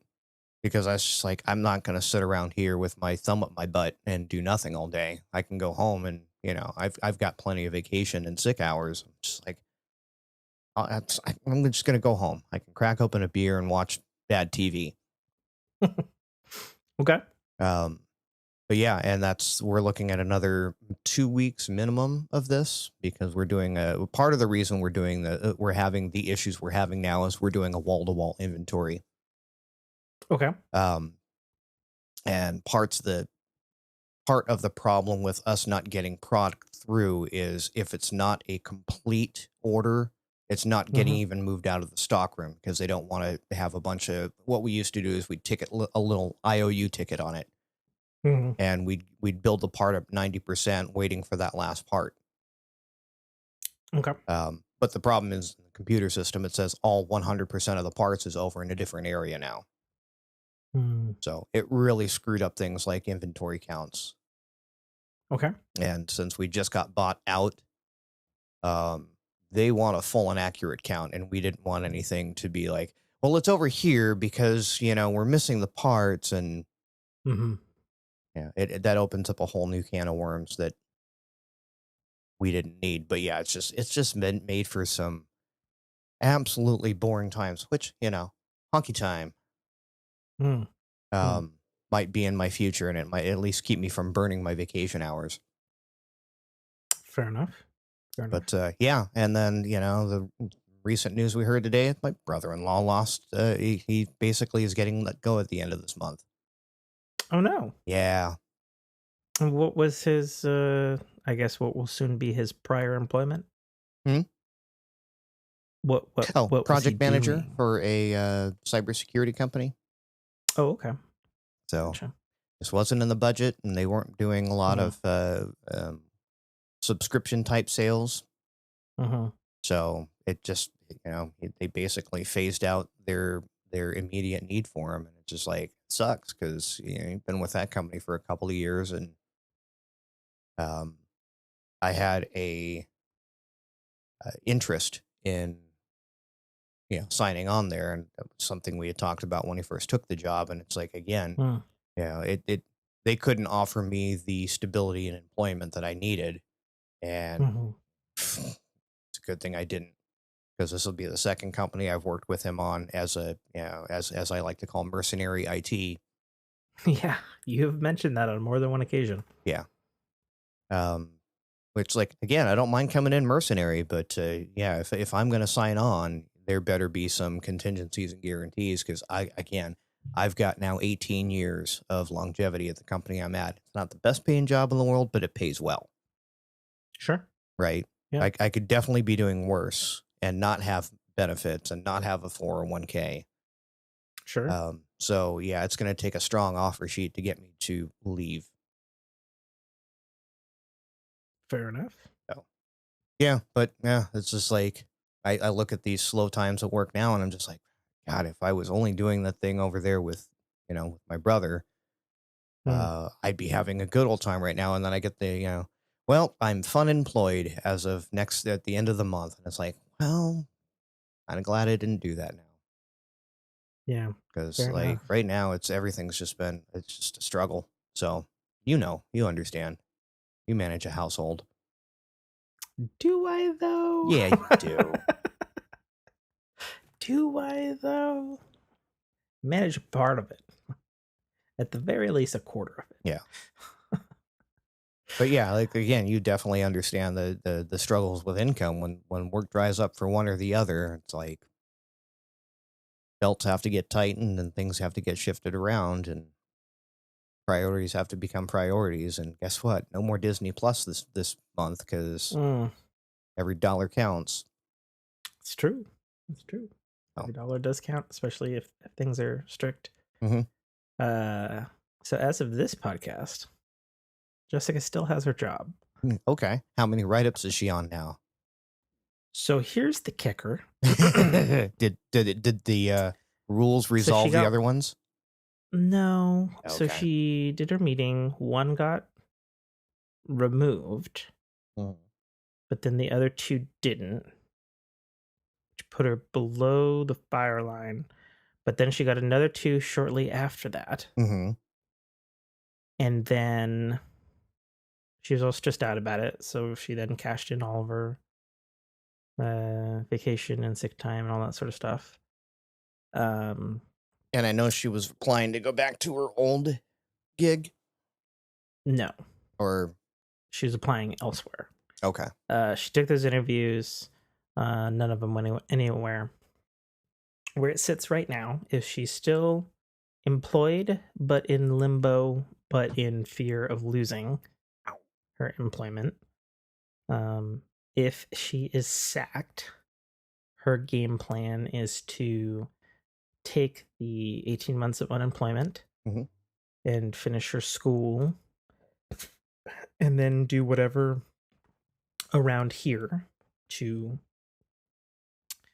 You need to take a yoga break there? Nope.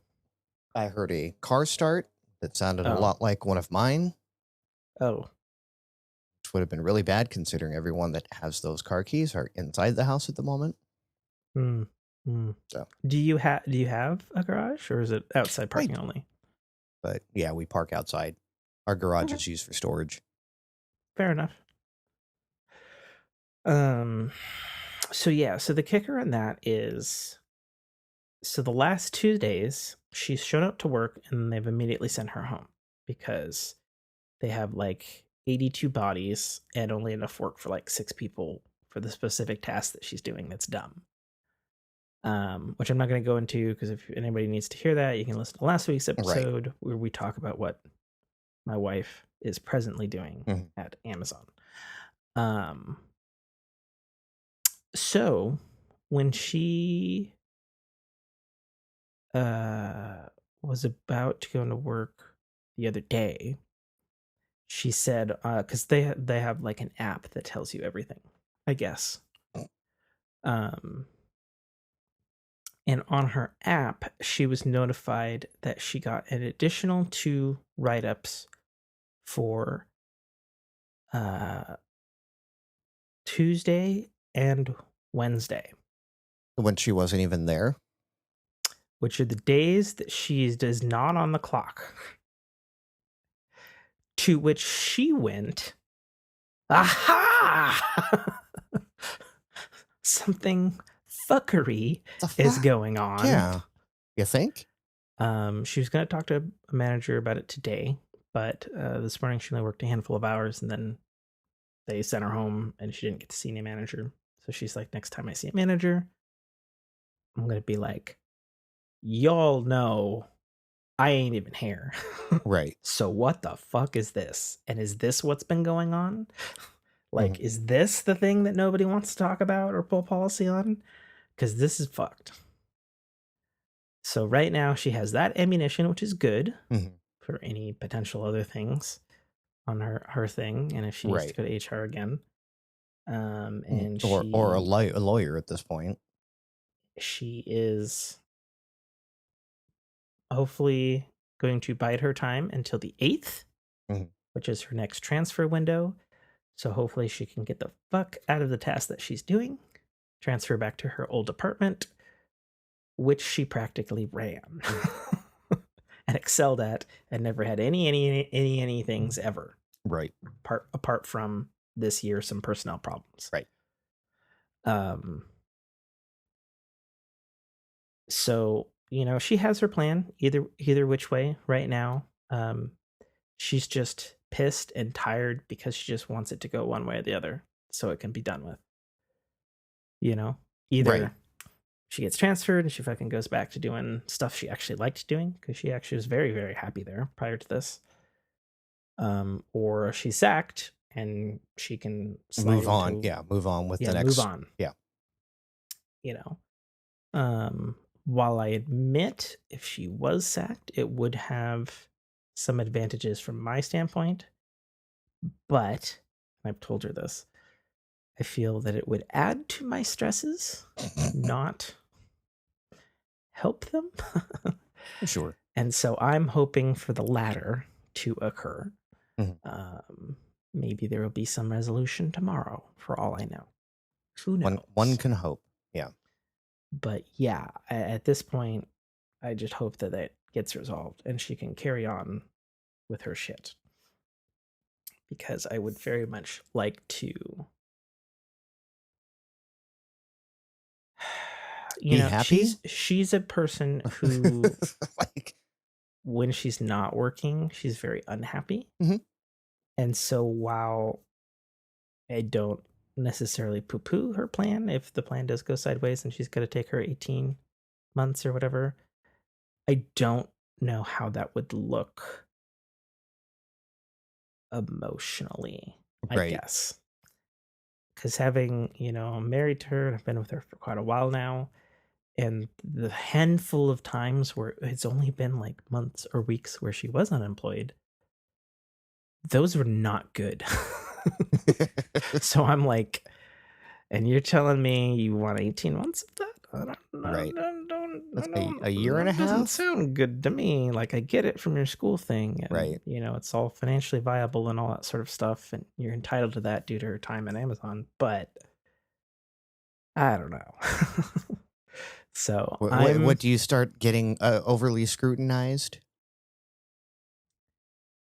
um no, when it happened in COVID, which I was also very upset about because that was with the company I now own, Mhm. and didn't own the majority share of at that time when that occurred. And it was COVID. It was weird circumstances. Mhm. It was something that I hadn't agreed with and all that sort of stuff. And that's how she ended up at Amazon. So I don't know. Right. I guess I have a bunch of reservations about it. And like, I guess where I sit on it is I definitely want to know too, so I can start making my own game plan, because I don't really have a game plan. If she goes unemployed, other than to figure out a game plan. Right. To have at least some sort of contingency for income replacement if the 18 months goes. Yeah. So I don't know. Like, I guess I'm anxious because I want to know too. I guess just from looking at it and talking with wife, I guess I'm just not as anxious as she is anxious to know what's going on. Well, sure, it's her life. Like, Um, yeah. So that's what's going on with that. Work's been crazy. Struggling to keep up. Then this week got hit with a double whammy.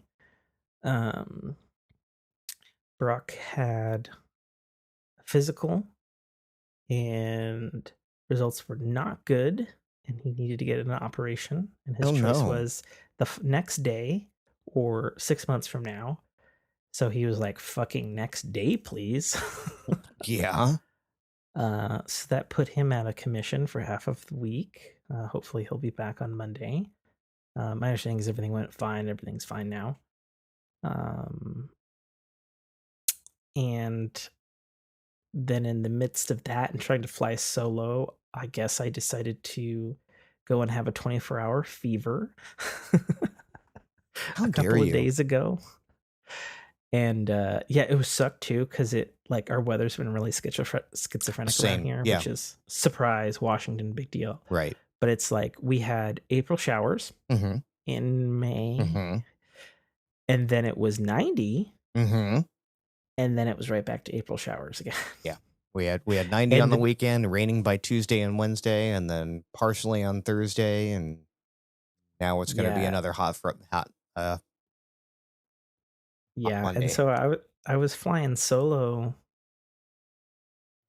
on Wednesday, and I was just feeling so sluggish and tired the whole fucking day, and I finally got home, and then like I took a nice hot bath, which usually makes me feel better, at least my muscles and stuff like that. Right. And then like I started getting shivery, but I didn't put two and two together at that point. And then I got out, I was like, oh man, I feel kind of woozy. What the fuck? And then I took a shower, and then I was super hot. I was like, what the fuck? And I was like, oh shit, is this a fever? Fucking threw the thermometer in. I was like, fuck. Yeah.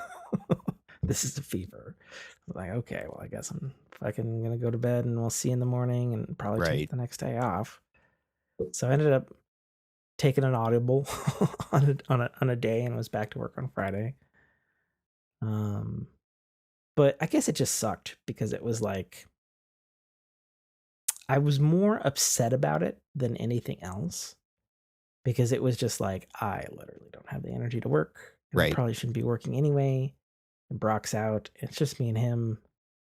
Fuck it, I guess I'll take the day. But that put us even further behind Sure. stuff, and I was like, oh fuck. So I have a mess of stuff to deal with this next week. I don't know how it's all gonna get done.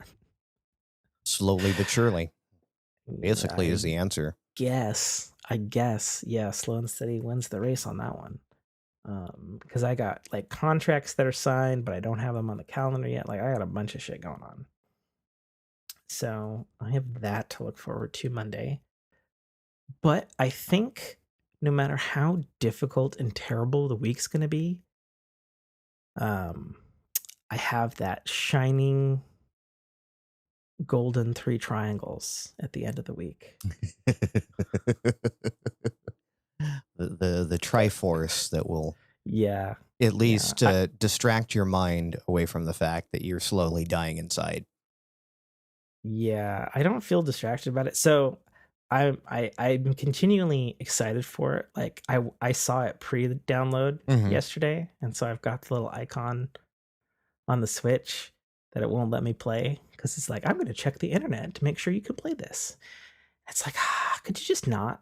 Right. It's there. I see it. Yeah, I know when it launches. I know it's downloaded. It's right there. But yeah, like I basically just told my wife, because I'm literally taking that Friday off. And I think I said that last podcast too, that both me and my work partner were both like, yeah, it's a isolated team building day, right? Nice thing about owning your own company is you can just mark that off on the calendar and clear all my appointments, right? It is true. I mean, I look at it this way, like there is nothing wrong with treating yourself. That's all I can say. Well, apart from my guest this week, but I rarely take sick days even. Right. And a sick day isn't treat yourself. Sick day is true. Actually that was not a treating myself day, yeah, for sure. Even though I did play Zelda pretty much all day, but it was right. No cam, no mic. Here's gameplay stream. I did stream. This is funny too. There was points though during that day I wish I hadn't had the mic on, because I accidentally killed myself a couple of times throughout the day from just like fever finger clumsiness. Mm-hmm. Like I did this one where like I accidentally detonated the bomb above me and blew myself off of a mountain, but I had a bunch of fairies on me, so I kept reviving my corpse as I was like rolling down the hill, because it's all open world physics based. So Link was just like hitting his head, boom, dead, revived by fairy. I'm still fucking rolling. It was pretty good. You should have clipped that. Yeah, I should have, but I don't know. It's somewhere like a fucking 6-hour stream. I'm not gonna fucking look at that. So yeah, so there's just fucking life hardships. Yep. I guess. And you're preparing your annual war with the ants. Oh yeah, ants. So that was last weekend. Mm-hmm. So we won, by the way. The vinegar solution worked? So it did and it didn't. Okay. So little adulting home tip, folks out there. So if you have straight white vinegar, which you probably should if you live in a household, both for cooking and sterilization purposes. Good universal cleaner. Yes. I think it's the best microwave cleaner, in my opinion. Sure. Do you know the microwave trick? Put it in a cup, microwave it for a bit. Yeah. Let the fumes do the fuming. Yeah. That thing gets exploded spaghetti and whatever fuck off the top and the sides better than anything else I've ever used. Such a simple, easy thing to do. Vinegar. Yep. Who knew? But yeah, works great on Windows too. And Macs. Yes, it does. And what? And Macs. Works good on Windows and Macs.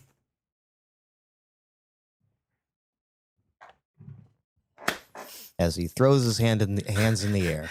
Rotate away from the microphone in disdain.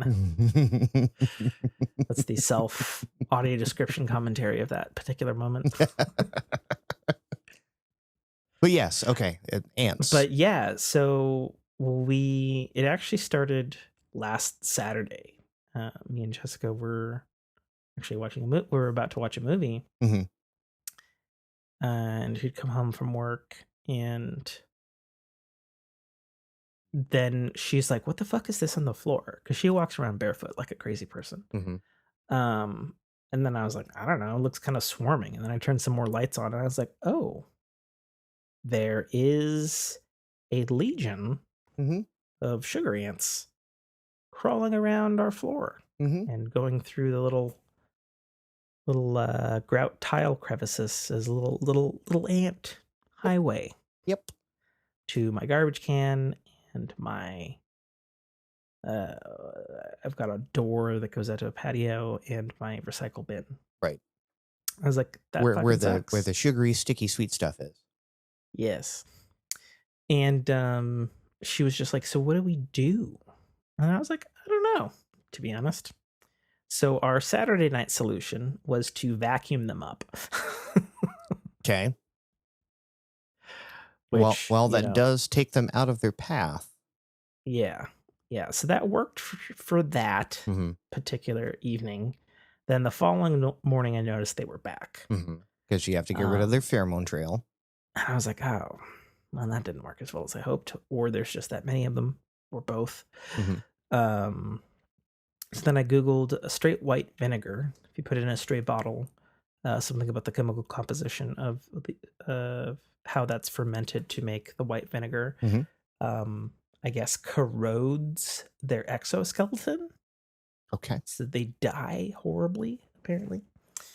Can confirm that does indeed happen. And they die and they curl up or whatever pretty highly fast. Acidic. Yeah.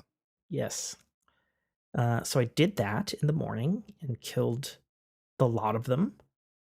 And, thinking very much like a video game, I was like, all right, I want these corpses to be left out as a reminder that you've crossed me.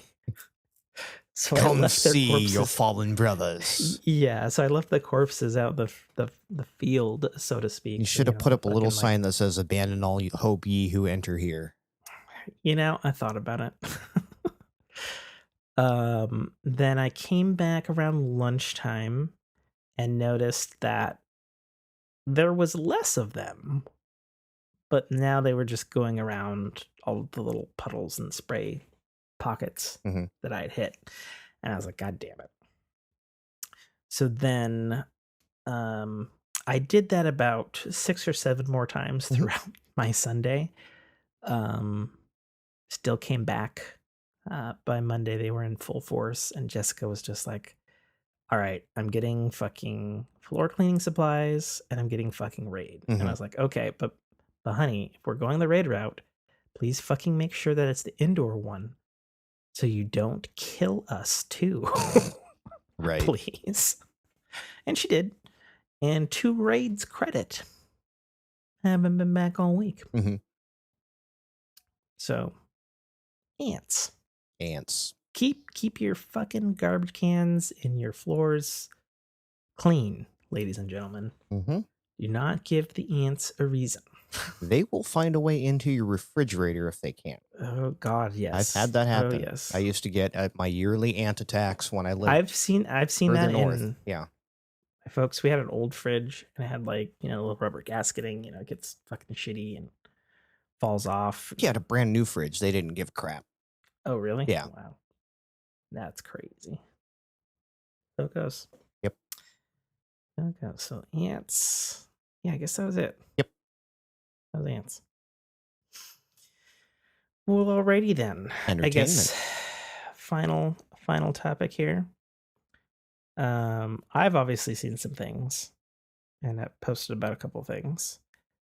What have you been watching this week? I have, as I had said earlier, with all the extra time Crappy off I've been TV. taking, I've been having to watch a lot of crappy TV, and a lot of my shows have now had their season finales. So I am no longer, there's no more rookie feds for the rest of the season, which that is right. Okay, cool. Those are done. Obviously, no more not Obi-Wan. No more Mandalorian. Yep. No more Picard. And I'm like, okay. Yep.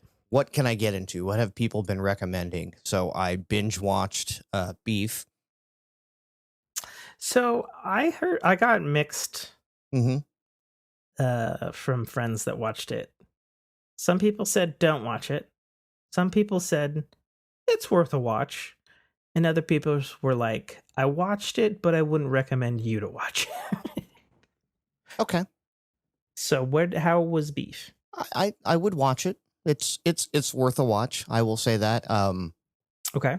The story just reaches levels of certain absurdity along the way, but it closes very weird as well. But again, just a good 10 episode fun romp, half hour apiece. And it has multiple crescendos, which is nice. Like you're like, oh, okay, here it is, and then no, and then here it is, and then no, and then the final one is like, oh, okay, here we go, and it wraps up. It wraps up very cleverly. So it's good show, well cast, well acted. Really nothing bad to say about it. It's just it for the people that are poo-pooing it, it's probably just not their cup of tea. It does get harshly, graphic, not really graphic at times, but it's just it's a different level of violence. So fair enough. I guess I'll use that specific segue of different level of violence to segue into the fact that I watched Guardians of the Galaxy Vol.3 this morning. My one-word review of the film is beautiful. I would have expected nothing less. It is a terrific send-off, not just for the Guardians of the Galaxy, but also for James Gunn's last Marvel movie. Mhm. Um, That's right, huh? He's a DC guy now. he is the DC Yeah. guy. Um, yeah. It. I mean, I'll say this by talking about a couple of things that struck me as um, things I would say specifically to you. Okay. So, number one, I would not have your kiddos watch it. Oh, okay. That's an interesting thing to say about a PG-13 MCU movie. Um, but I can say that Okay. because there were times where myself went, "Oh God." Further validated by the fact that in the front of me and my wife was a family with no less than 4 little girls, Mhm. probably 4 to 8, and they were fucking mortified by Okay. some of the shit that happens in this film. Okay. Um, I would say specifically the warnings would be of uh, dark violence and animal cruelty. Okay. Uh, like goddamn. um, they were definitely I'm assuming the pushing. animal cruelty's part of Rocket's origin story.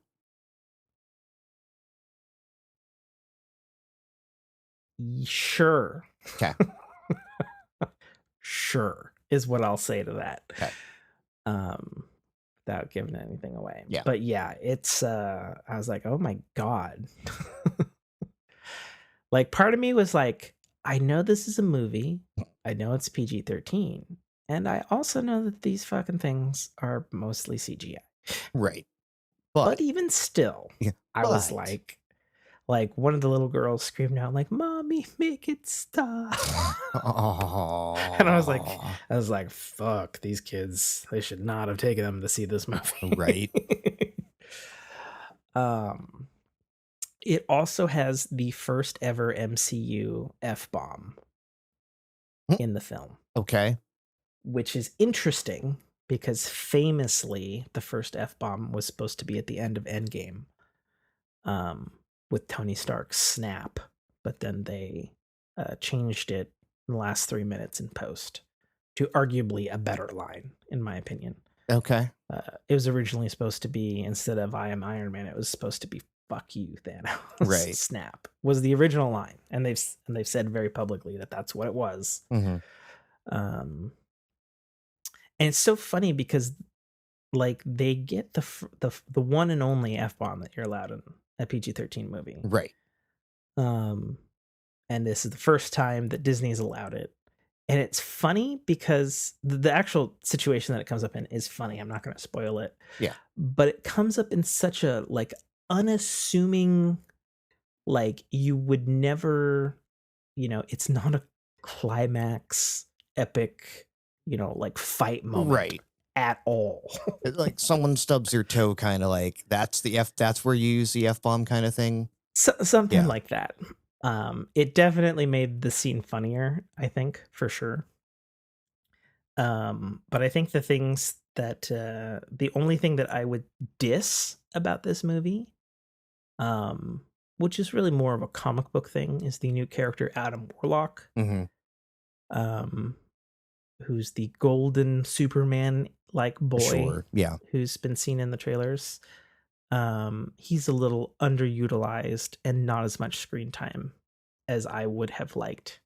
Okay. That's coming from the comic book side of me, who is well aware that Adam Warlock has been a member of the Guardians of the Galaxy for a very, very, very long time Sure. in the comics. And it was And yes, probably just enough to tie him to whatever the next iteration is. and you'd be pretty spot on So, the money yeah. on that thing. But yeah, Guardians 3, I think, is a wonderful Zune advertisement. Oh my god, yeah. I totally forgot about that. Like, there's so much fucking Zune in this. And it's like it's so fucking silly to me. So like Peter, this isn't a spoiler, but Mhm. like Peter like jerry rigged basically like a Bluetooth thing into the audio jack of the fucking Zune because it's basically like wireless audio. Mhm. And it's like it didn't do that, you know. But yeah, there's a lot of Zune. Like it's so funny because it was like a footnote joke in Guardians 2, Mhm. but there is legitimately so much Zune in this. Like it felt like product placement for a We dead we product. Like we it is shall so see. weird. Yeah. It's so weird. I mean, granted, the Walkman wasn't making any new sales either, so. I mean, it's true, but the Walkman brand is still around. Mhm. Um, yeah, it's just a great movie. You know, it's still pretty fresh in my mind. Um, I feel like it strikes the best balance.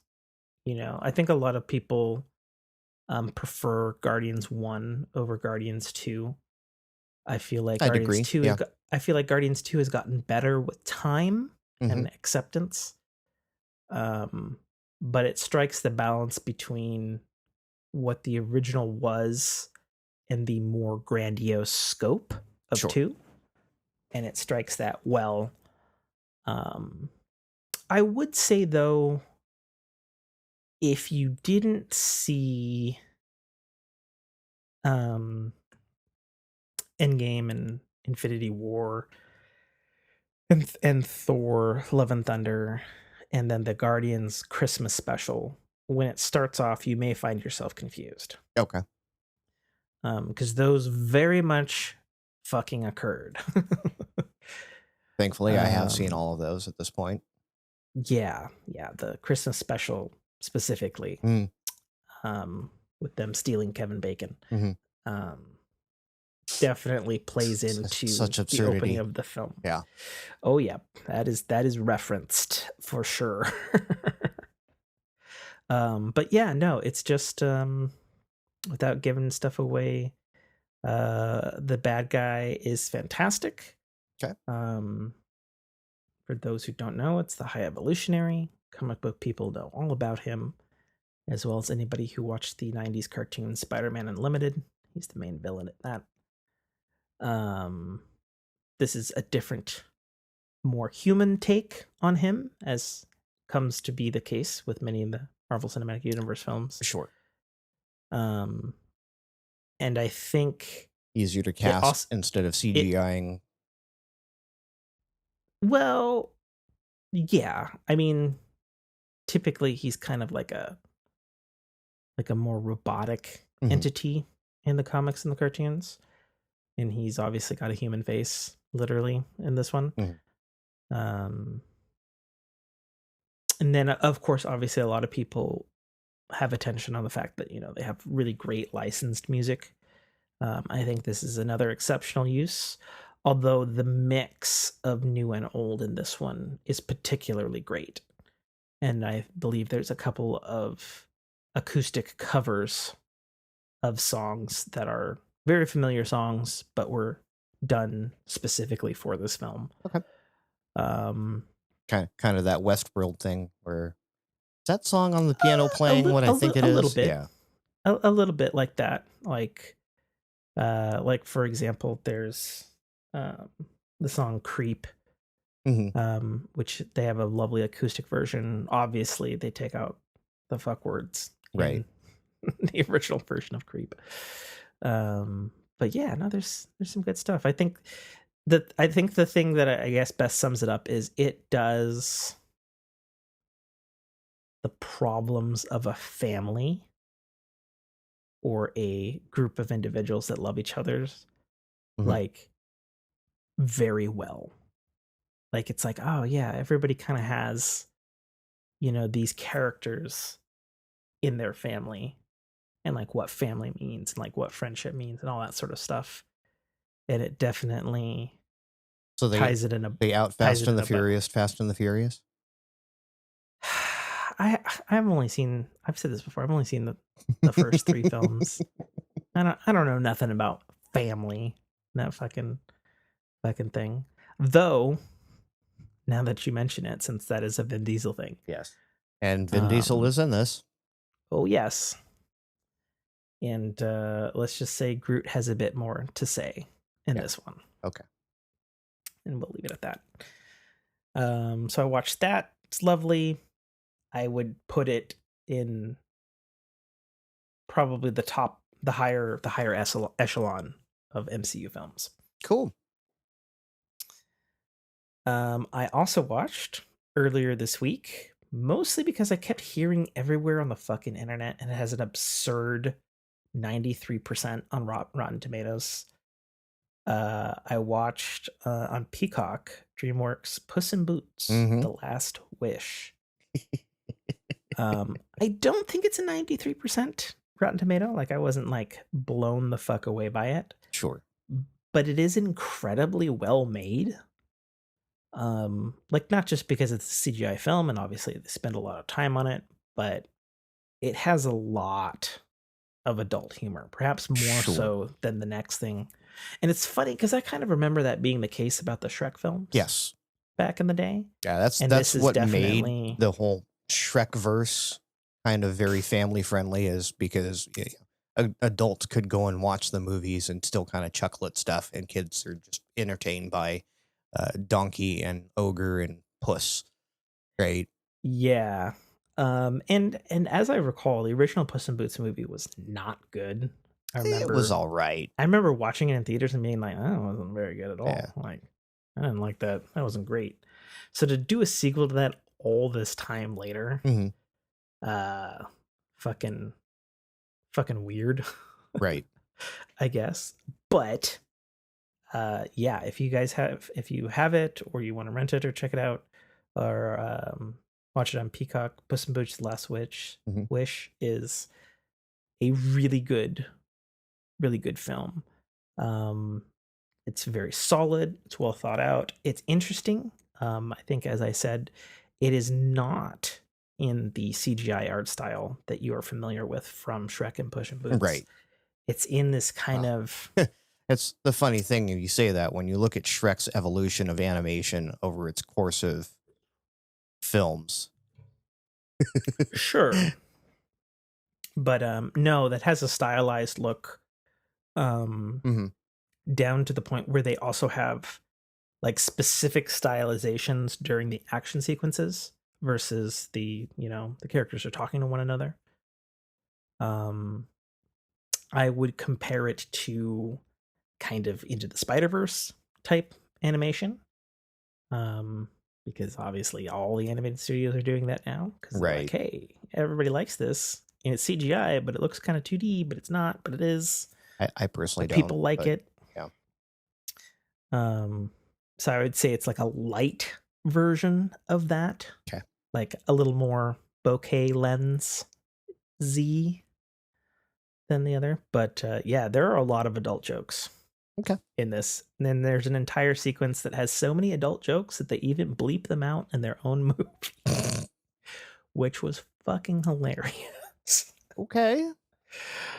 It's great. When you see it, it sounds a little silly, like, oh, a kid's movie has like they're beeping out what they're saying. But it's so perfect. Yeah, if you watch it, it's obvious it's one you can watch with your kiddies. Right. I wouldn't say it's like overly dark. I will say though that not the main antagonist is terrifying, but the other main antagonist is pretty goddamn scary. From the poster you posted, there's a wolf that I think, might be... Sure. We'll go with that without spoiling anything. And the actor who plays him is just, I don't know, what he does to his voice is so scary. Okay. And they really sell that with the animation and what goes on. It's just a fun ride. Just such a weird thing to have a sequel to like 20 years later. But fuck it. I guess that's the thing. We're doing sequels to things that are over 20 years old, If Top Gun can do it, right? You're not wrong. No, I'm not. And then we also saw, me and the wife, we saw the Dungeons and Dragons Honor Among Thieves movie, which was also pretty dang delightful. Okay. I'm trying to think of the best way to compare this to like another movie. It's like I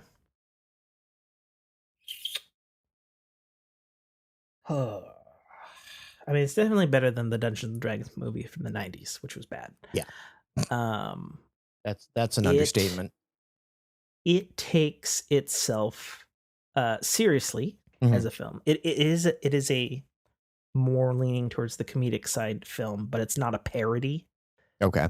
It's not the kids get sucked into a board game that they're playing type Jumanji? thing. It's like, no. it's not a Jumanji type scenario. It's these are the characters and we live in the world of right.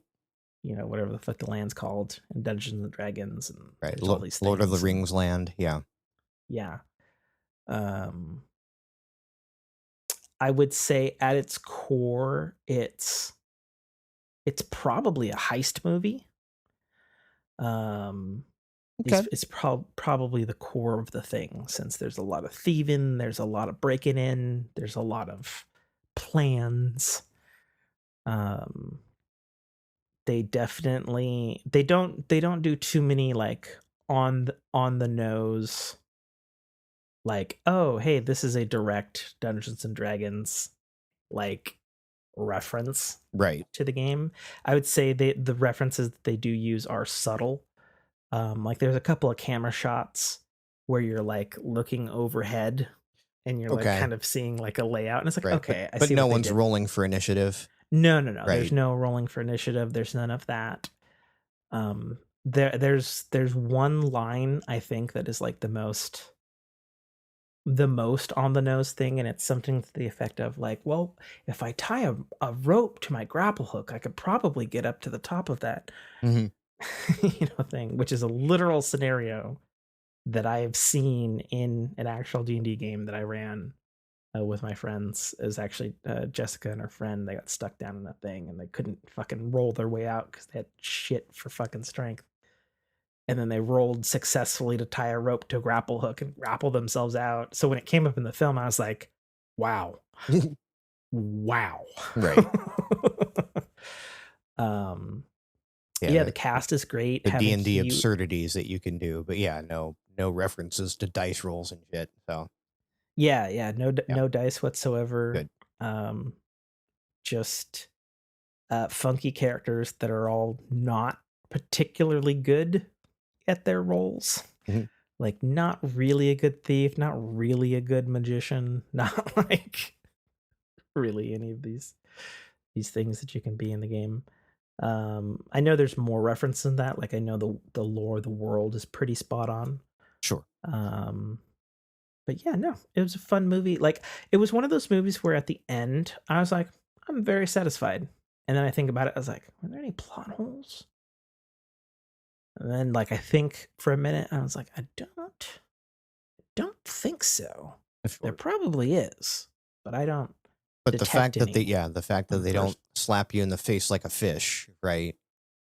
Yeah, no, there's none of like, I don't know, just making something up that's not in the movie. Like no blatant there's MacGuffins, nobody like hitting somebody and going critical or whatever. Right. There's nothing fucking silly about that. It's just like a fun magic heisty adventure. And then I suppose for anybody wondering if there are dungeons and there are dragons in the film, there better be. There is. There is. They're just not going to be the way you might expect them. But so that was fun. Watch that this week too, and I guess I've been on a little bit of a movie kick here last week or so. So Yeah, so it goes.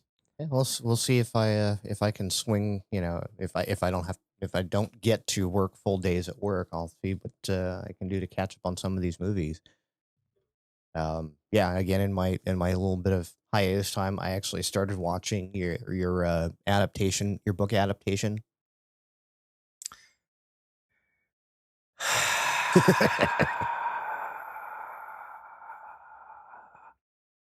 I was hoping we would get through the show and you wouldn't say something.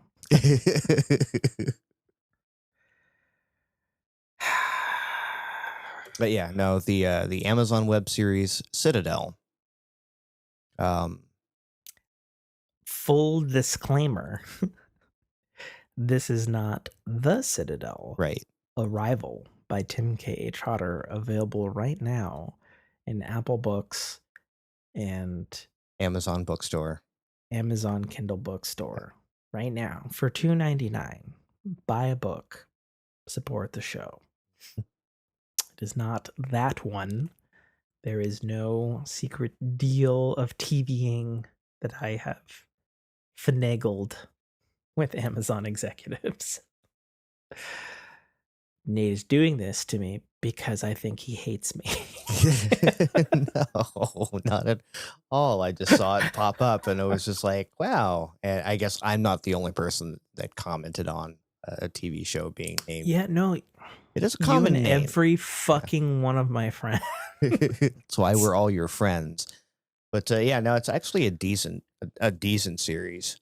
It's like a spy thing, right? Yeah, it totally is. It's Okay. it's a little Jason Bourne. It's a little I don't know, James Bondy. Okay. Right. So spies. Yeah, but it's got like every single you've got your superhero type, I can do anything, and you got your female sidekick, and then Stanley Tucci is your tech guy. Okay. So fair enough. Where does it fit on the spy scale? Is it more Jason Bourne? Is it more Mission Impossible? Is it old Bondy? Is it Daniel Craig Bondy? It is. I would say it's more Jason Bourne and new Bond. Okay. Right. It's a little grimier than the old Bond. Okay. Fair enough. Is it charming? No, and I don't think it needs to be. Not charming. Not charming at all. All intrigue, all spy all the time. All serious. All serious. All drama. So far, yeah. Okay. 3 episodes, 3 plot twists already, and it's like, okay. Okay, plot twist an episode. Okay. Fair enough. So you're recommending it, though? I actually would. At 3 episodes in, I would recommend it so far. It is not going to be the next Peripheral, but it is... it's got that kind of watchability where you're like, ooh, I want to see the next one. Okay. So, I mean, that's great. Yeah. Those are things that we always want. So we have 2 bits of news to cover. We'll go over the shorter one first before getting into the big one. To my fucking shock and awe surprise, there's an actual in production, it's happening, Babylon 5 animated movie, written and produced by J. Michael Straczynski, the creator. Cool. It's coming out next year. No cast, no details, no name, no nothing is announced other than it's happening. It's okay. No word on the animation style or anything, or the animation studio. Nothing. Okay. No, I mean, since it's a Warner Brothers property, I would imagine one of the Warner Brothers, animation houses that they own and or subcontract with all the time is handling it. So no idea on that. All that was stated by the creator himself was that it is a love letter to the fans and that it is So Babylon 5e. Okay. So we'll see, especially given that about half the cast is dead. So we'll see what happens. If I had to guess,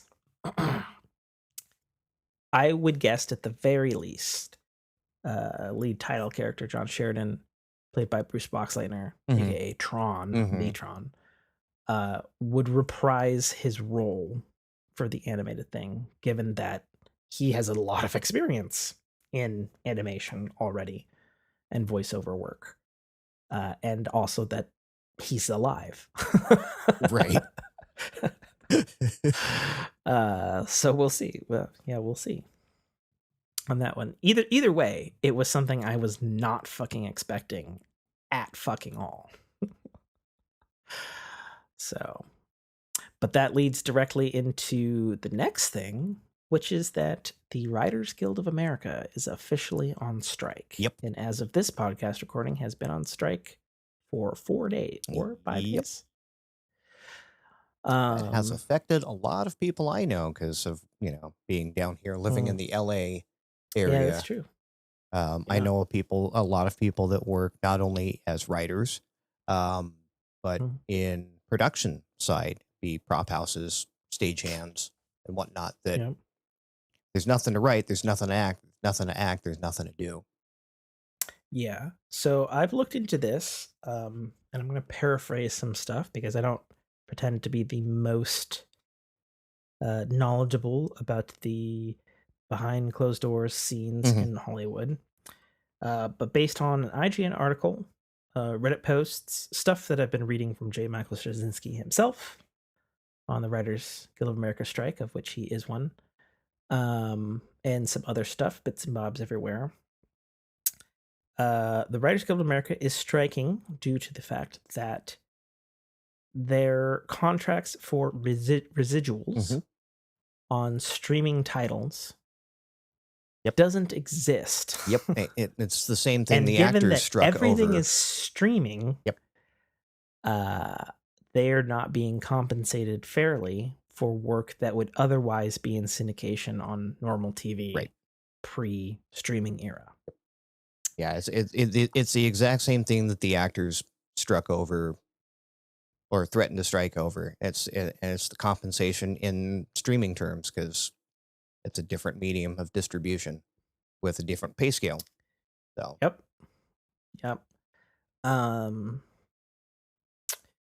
So on that basis alone, I would fully say publicly that I fully support the Writers Guild of America strike, because that shit ain't fair, given that everything's streaming. Yep. And you're not getting paid for it. And so things that are successful, like say the Loki TV show or I guessed Westworld and a show, like other shows that are good, Bad Batch, all the Star Wars properties, that are currently doing gangbusters.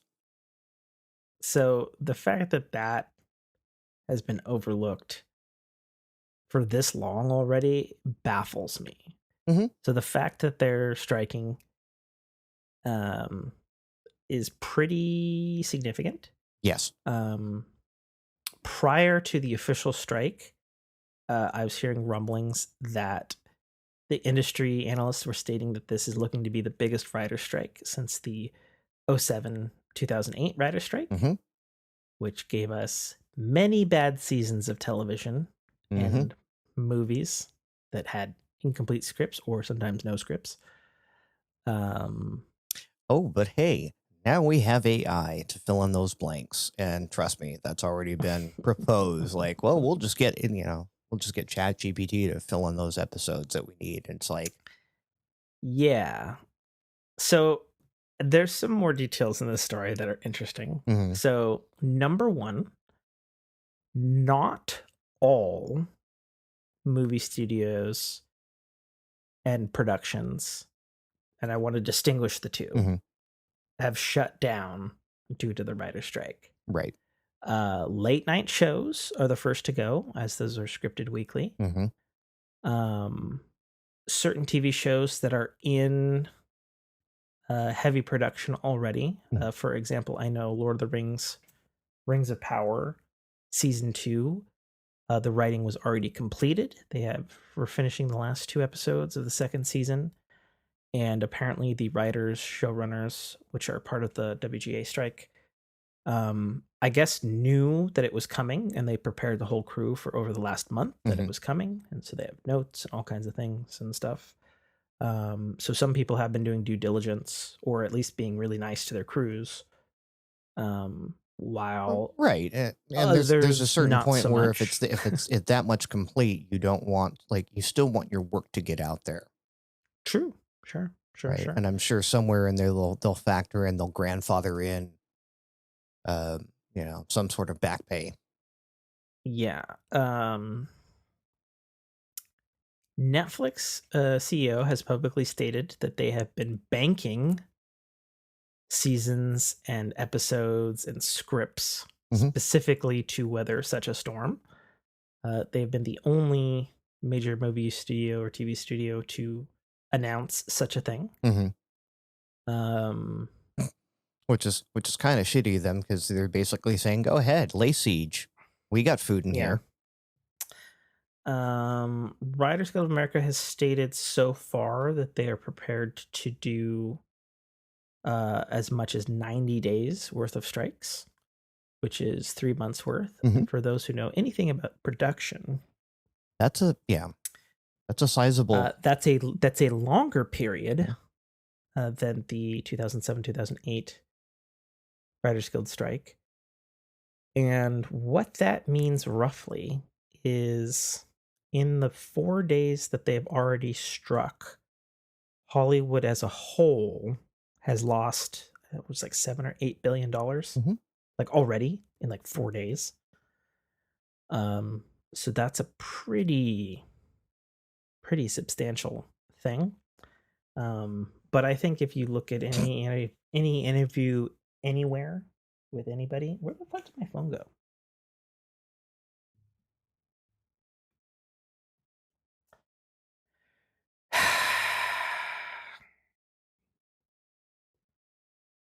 It's that time of night where there it is. my co-host lights Found it. shut off. Yep. That's why there's this awkward pause here. Yep. Right when I was on a roll. And Nate's just letting me sit here, sputtering. Thanks, Nate. You're welcome. Fix your shit. I'd moved the phone. I was like right in front, and then I moved it to the side next to the black gaming PC. Now we're Smurfy. That's cool. What was I saying? Writers Guild. Yeah, but also what? Netflix was banking stuff. What was the other thing? 3 months. Oh, they're losing a lot of money. Yeah, in the 4 days that they've been on strike. Oh yeah. Any actor and production crew anywhere will tell you, and everybody should know this, that the heart and soul of TV and movies ultimately comes down to a script. Yes. And I actually heard something recently on the Michael Rosenbaum podcast. For those who don't remember, he was Smallville's Lex Luthor, Justice League's The Flash, animated series, 90s. He's also really good in Pool Hall Junkies. Yeah, and he's also in Guardians of the Galaxy Volume 2 and 3. He's a crystal man. Right next to Sylvester Stallone. He said recently on his podcast, I think it was this week or last week, he's never been on a set where a director or production crew has turned a bad script into a good movie. Right. He's like, it doesn't happen. It happens on the page. And you can turn a good script into a bad movie, but not really the other way around. You can't do it the other way around. So, unless it's porn. Yeah. So some of the studios, specifically Warner Brothers, God damn it, dudes, just stop. Stop, Warner Brothers. Jesus Christ. One of the things the Writers Guild is striking about, it's a smaller clause, but mostly it's about the residual thing. But they also want, and I'm paraphrasing this because I didn't read as much stuff on this, but basically, they don't want writers to use AI. Okay. And they also don't want the studio going behind their back to use AI on scripts that they have published with their names on it. Yeah, you cannot feed this into the machine. To This is not which, public domain. specifically, at least at this time, Warner Brothers had said no. Right. Other movie studios, of which are not named, but articles have been written about them, have stated they are going to use AI to write scripts and fill in gaps in the interim. And after the writer's strike is over, may have writers fix or punch up scripts written by AI. I think this is an interesting, if this is a very interesting thing right now, both from an entertainment perspective, from a technology perspective. Because let's look at it this way. And I was thinking about this the other day in the shower. You know, I've written more than a handful of things, Right. in my time. Only one of which is publicly published. But I've also stated, since the year has begun, that I have been dabbling in AI for writing purposes, specifically from the perspective of training my own AI to write like me. Right. You are the source. You are the source material, and you are the output. Yes, indeed. And I guess it's a question of trust and morality, maybe. Because it's like, I can say that to you, and I can say that to you as a friend. I can say that to Fork family members, audience listeners, and stuff, and all you have is my word that I'm not, for example, this is one that I always come up with, but when I'm talking about it with other people is like, I'm not just saying it's mine, but I've just dumped, 7 Harry Potters in. Right. And a couple of Michael Or whatever. Crichtons. And sure, I guess, if I want a sciencey wizard thing.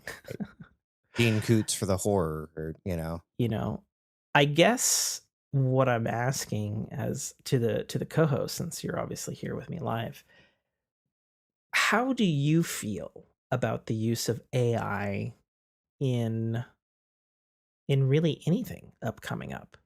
Do you approve its use?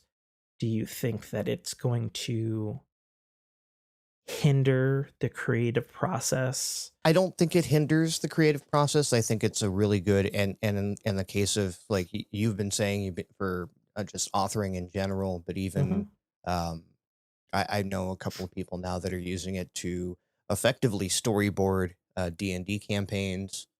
Oh yeah. Right. Yeah. Stuff like that. It's a great storyboarding tool. Just, again, the morality behind it is the potential for it to be abused in ways that are undetectable just gets scary, Yeah. right? And again, Well, this is the that's thing the that question, I've always had a problem with AI. I don't have a problem with AI in general. I have a problem with attributing the source material that is being used to generate. If you can attribute the source material and compensate properly, I have no problem with AI. In your case, you're using it you're training it for yourself. So the attribution and the final product is going to be you, regardless of whether the computer wrote it. Sure. And I think I'm in probably a unique position from that front where, I'm not, obviously being honest, I'm not a big time author, not, I know how many people have read my book. It's not a lot. And there's been half a dozen other things here and there that have gotten to various stages, or things that have been scripts for video games or other things and projects that didn't go and all that sort of stuff, Mhm. over the years. And, so I have some experience. I have a decent, I would argue I have a decent chunk of experience. Right. But what about the person who just comes out of high school now or whatever and has access to these tools? It's like And that's I look. again, you get to a morality thing. I think they're doing themselves a disservice if they're doing that, but Well, I think so too. Um, Ironically, going back to J. Michael Straczynski, in his autobiography that he wrote, which is a fantastic read. I've said it before. Um, J. Michael Straczynski's "Becoming Superman" is the mhm, name of his autobiography, and he talked about one of the things, being in college and stuff in the late 70s, early 80s and stuff. From everything he could find, everything was about finding your voice sure. as a writer, as an author, as a published thing, you know. And one of the things that he said that he found going from different genres to different mediums, because he actually started out as a journalist, Hmm. and then he somehow found his way into fucking writing Thundercats and shit as some of his first gigs. Hmm. Go figure, right? And He-Man, I believe, as well. And one of the things that he said in that, growing up in that environment and stuff, is you end up finding what your writing voice is, but also what your voice is per genre, Right. you know? And something that I've noticed, as I've gotten older and I've written more things, um, is because I have stuff in all kinds of other genres and stuff, at various stages. And like my pulp voice, so to speak, is not the same as my hard sci-fi voice. Hmm. It's not the same as my fantasy voice.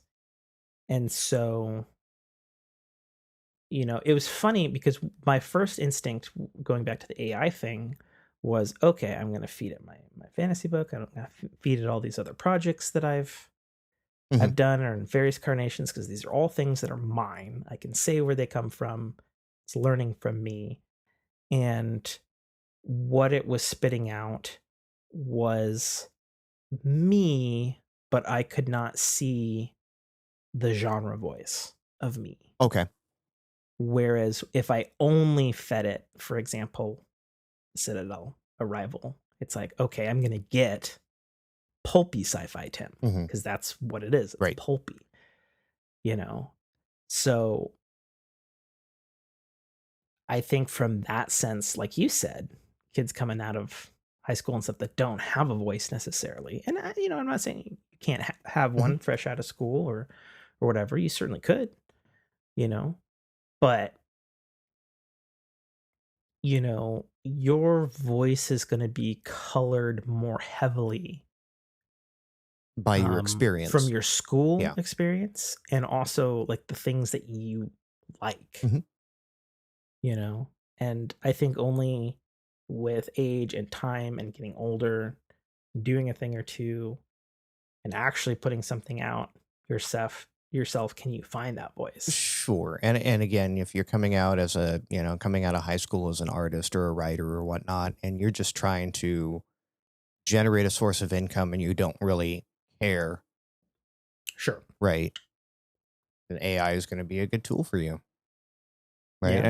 And I think I talked about this a while back. There was an AI artist I saw that was doing mashups, like getting Hmm. the AI generated stuff and then going, okay, that was a template, and then filling Hmm. in the blanks with their Yeah. own art style, and then taking multiple things from the different generated AIs and putting them into a scene, and but properly attributed it. And actually, when someone said cite your sources on how you got this picture from AI, and it was like, I searched this part of this picture is from this search result, this is from this search result. And it was just like there were 26 different search results just in Sure. the upper or lower left hand corner of the scene.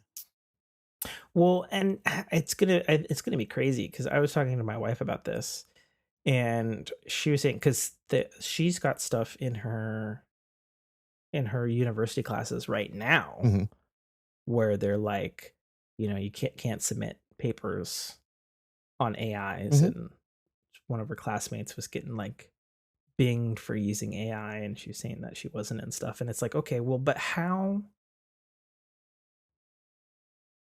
can another program determine if text was written by an AI? Like that's something that always Right. kind of grinds my gears a bit because like an image, yes, because of how the data is constructed, like how our AI generative things actually work to make noise against counter AI to create Right. things that Unless you go ultimately in ends and up in a picture. and tighten up those edges, then sure. Then at that point, you've done enough work to call that your own, I guess. Yeah, I mean, we're going to be getting I added the fourth into finger or fifth finger back onto the, the hand that it yeah, generated. yeah, because it's great at hands. Hmm. Not. Um, yeah, it's going to be really telling, and I said a couple of podcasts back that I know there was a suit happening in California in this month, I think, the end of Hmm. this month, that will be the first of its kind and might set some precedent Good. moving forward for stuff. And I think it's just crazy because, you know, that law system and all that sort of stuff is going to be molassously slow Sure. for how quick the situation is evolving now that Chat GPT 4 is out. And, And and again, when we first started bringing up AI, what was the first thing I said to you? We need guardrails in place. Mhm. So So my question to you, because I asked the same thing to my wife the other day, is like, so what monitors the safe use of Chat GPT for the that's a good public? question, and that's the danger of it is because what can monitor it? Yeah, Another because it's too AI. fast. Yeah. That, So that's that's what I told my wife, and then my wife, I ended up starting an argument with her for 2 hours. But mhm. whatever. So yeah, so now you have the AI that is watching over the AI that is watching over the AI that is watching over the. At some point in time, there has to be some sort of human intervention that isn't pulling the plug on Skynet and starting, Judgment Day, Yeah, it's crazy. right? When you start It's giving AI executive function but it's already happening. over itself, right? But when you start programming it to learn and adapt to have executive function over its own morality, are you creating Yeah, sentience at that's that point? fuck. I don't know, man. Right? It's I'm fine with AI being an algorithm to a certain extent, but yeah, once to keep up with policing itself, it has to become somewhat self-aware at that point, at some point. I don't know, man. Yeah. I don't. It's definitely It's a dicey proposition, a slippery slope, and I can guarantee you if it ever gets to that point, it will be abused. I mean, it's already being abused now, Well, you no, know? I mean in more nefarious means. Sure. I'm So sure it's already happening and we don't even know about it. sure, Boston But Dynamics, right? yeah, right. Well, no, they're owned by Hyundai now, Okay. I think. And they just sold a big contract to the military again. Hmm. Not surprising. But yeah, I feel like every fucking podcast this year has come back to AI. Hmm. And it kind of has to. uh like it's not even that it's like a hot topic to talk about. It's that new things happen with it every fucking Right. time, It is so finger on the pulse of relevance you know? in almost every aspect. Well, because like think about it this way. We were all talking about ChatGPT 4 and Bing's got it now and Google's fucking racing and their AI sucks, but Hmm. Microsoft is charging full fucking Star Rail train ahead into the Right. fucking galaxy And with but what we were Bing. talking about before that, we were talking about self-driving automation. right? Sure. And we only got to this AI because guess what? It came up because of the writer's strike. Hmm. You know, Yeah, I got it's it. not even trying to talk about it ad nauseum. Mhm. It's just, But almost every technological leap yeah, forward we've had has had some sort of algorithmic AI attached to it, and it's becoming so much more pervasive. It's getting into entertainment, arts and entertainment. yeah, So we've had it in yeah. I mathematics, saw, we've had it in pure number crunching, we've had it in industry for a long time now. there was a article I read from the Russo brothers, who were obviously the now famous, worldwide famous directors for um, a couple Captain Americas and Hmm. the last two Avengers. And they said, I think it was in a Writers Guild strike article or something. They said that they saw some technology recently, and they basically said that if you don't think AI is not going to be able to make a movie from stem to stern and put any actor ever in history in it within the next 2 years, you're fooling yourself. Hmm. And I'm like, that's nuts. That is. Yeah. But it's like, I don't know. And I don't know. you have already have game engines that are building themselves to do full world building, NPC, traffic, whatever. Right, Well, I think of it this way, right? we're gonna have Free Guy soon. Back in 2015, when we were first shown No Man's Sky, right? Hmm. And it was arguably the biggest use of procedural generative algorithmic Hmm. game engine technology. And it's still around today and arguably way more powerful than it was, Right, you know? And while it's not like an AI, it's such a thing that didn't exist before, right. you know? And It's randomized creation within a rule set. yeah, but with purposeful Hmm. stuff, Yeah. you know? Because when we started hearing about that, and even though it's from stem to stern and No Man's Sky, then we started hearing about it being used in big projects. Hmm. Um, Horizon Zero Dawn, fantastic graphic looking game, but none of the trees, grass, foliage, any of that stuff is placed by hand. Right, It's all placed algorithmically. right. Reticulating splines. Yeah. And I actually watched a thing recently that was talking about how grass works in Legend of Zelda Breath of the Wild. Because there's a lot of pretty fields and Hmm. stuff, a lot of grass on screen. And I guess it works on the basis of randomized sine waves. Okay. And so each blade is actually ever so slightly different from every other blade of grass. Hmm. And it's like, oh, well, that actually makes sense because you wouldn't just you wouldn't place it down by hand. Right. You're gonna say this area is grass. Fill in the blank Yeah, yeah.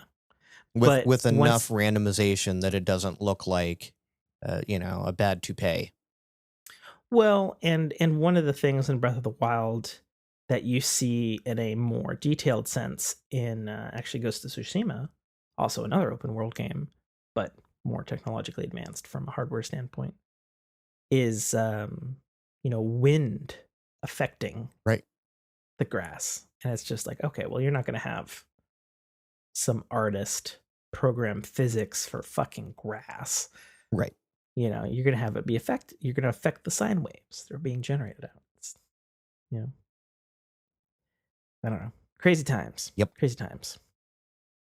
Well, that's the end of the show. Let's hope the Writers Guild gets what they deserve out of this. Well, and I hope also for all the crews that are shut down because like the end of the day with the to put a cap on the Writers Guild thing and close out the show. Mhm. Um, I believe the Writers Guild 100% deserves to get what they're demanding for. Yep. In Proper terms of their compensation. stuff. Because they are the thing that starts content to be produced in Hollywood. Full stop. Without that, it's like what? You have interpretive dance and reality TV shows? Mm-hmm. Like, that's it? And improv. Yeah, and improv, like comedy specials and stuff. No, not comedy specials, improv, because comedy specials are scripted. I mean, true, but I wonder if a stand-up comic, would he fall under WGA? Who knows? It's written jokes? Who knows? I don't know. Is he getting jokes written for him? Oh, I mean, that's the question. There you go. Yeah, that's the other question. All right. But yeah, I hope they get what they're vying for, especially because of all the people who are like, carpenters and everybody else. They're like, okay, well, they can't make anything if you're out of scripts to make stuff. They don't know. They don't have direction. Right. Like, I don't know what to fucking build for next season. It was a dark and stormy night is a big thing you need to know before you start building a set. Yeah. Well, that one's taken over by the volume, though.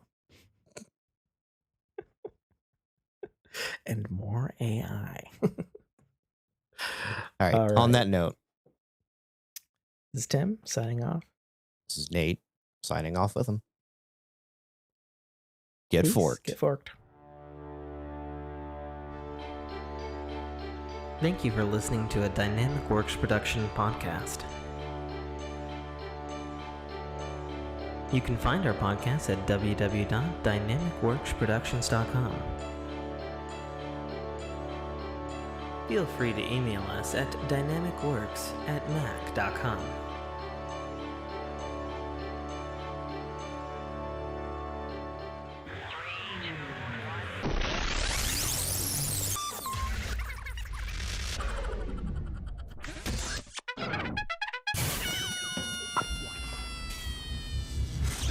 Armado, the voice of Guybrush Threepwood, and you're listening to a Dynamic Works production podcast.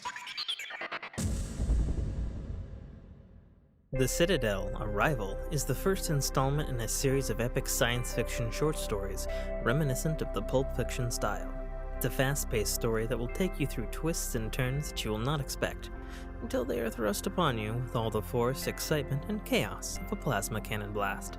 The story follows Katarl, a nobody cog in the working wheels of a futuristic society run completely by Megacorp, a corporation that carefully runs and manages the lives of the people living under its sphere of power. On one of Katarl's few and far between days off from work, an outing he had hoped would be fun and relaxing turns into an explosive adventure that drags him kicking and screaming into situations and challenges that will make him question every aspect of his life. Watch this colorful tapestry unfurl as Katarl and his newfound allies find their way through this classic, yet oddly surprising tale of good and evil, where nothing is quite what it appears to be. That's The Citadel, Arrival by author Tim K.A. Trotter, available right now on Amazon Kindle Store and iTunes iBookstore for only $2.99.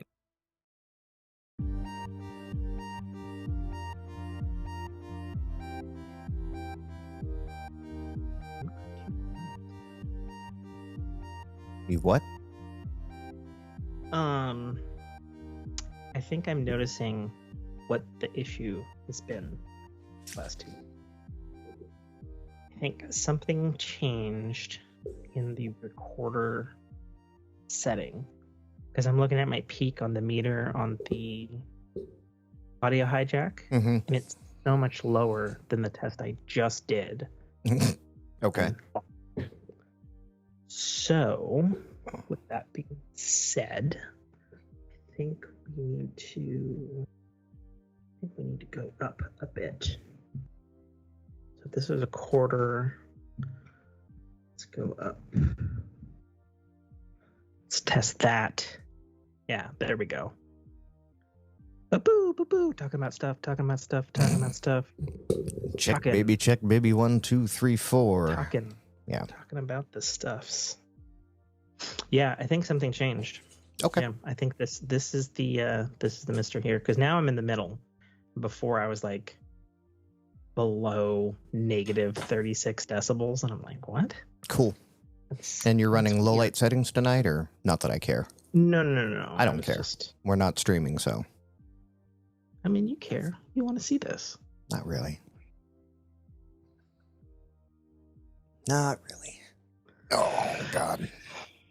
Let me snuggle up in my chair here. Snuggle? Yes. Snuggle in? Okay. Do you have libations? I do. What are you drinking? Just the usual. Too much white glare. You can just read me the name. Not your father's root beer.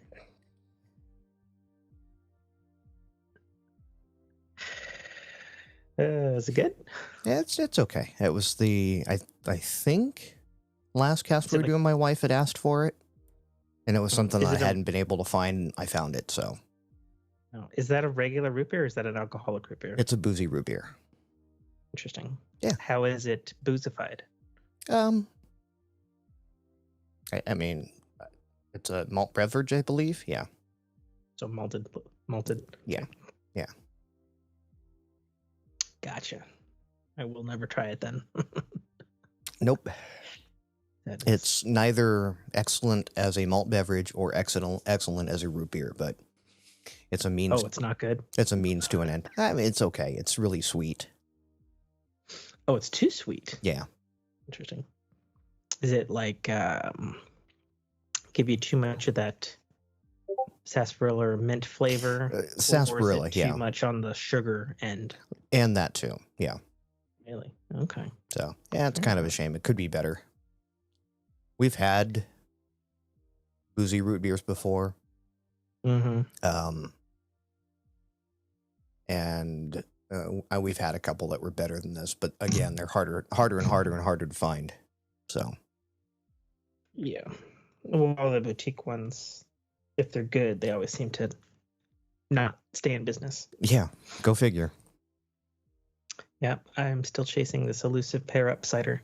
I like pear cider too. That goddamn is the best pear cider I've ever fucking had. I had a really cool aluminum bottle that had like different flavors too. Oh, it's great. I kept the bottles because it was so memorable, and I have yet to find it again. Yeah, the wife said, "You can go ahead and steal one of my my root beers if you want for the show." And I'm like, "Yeah, you know what? I haven't had one in a while." And I literally just cracked it and went, "Now I realize why I didn't have one for a while." So you're like, mistakes were made. Mistakes were made, but you know what? Just like my marriage, I will follow through with that mistake till its bitter end.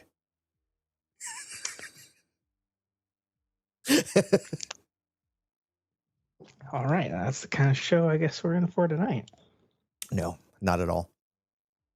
Okay. That was a joke. That was a joke, folks. Ha. Ha.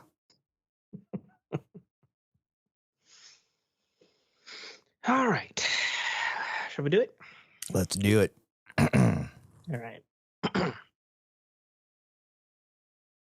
And three. In 3, 2, 2, 1. 1. Cut in.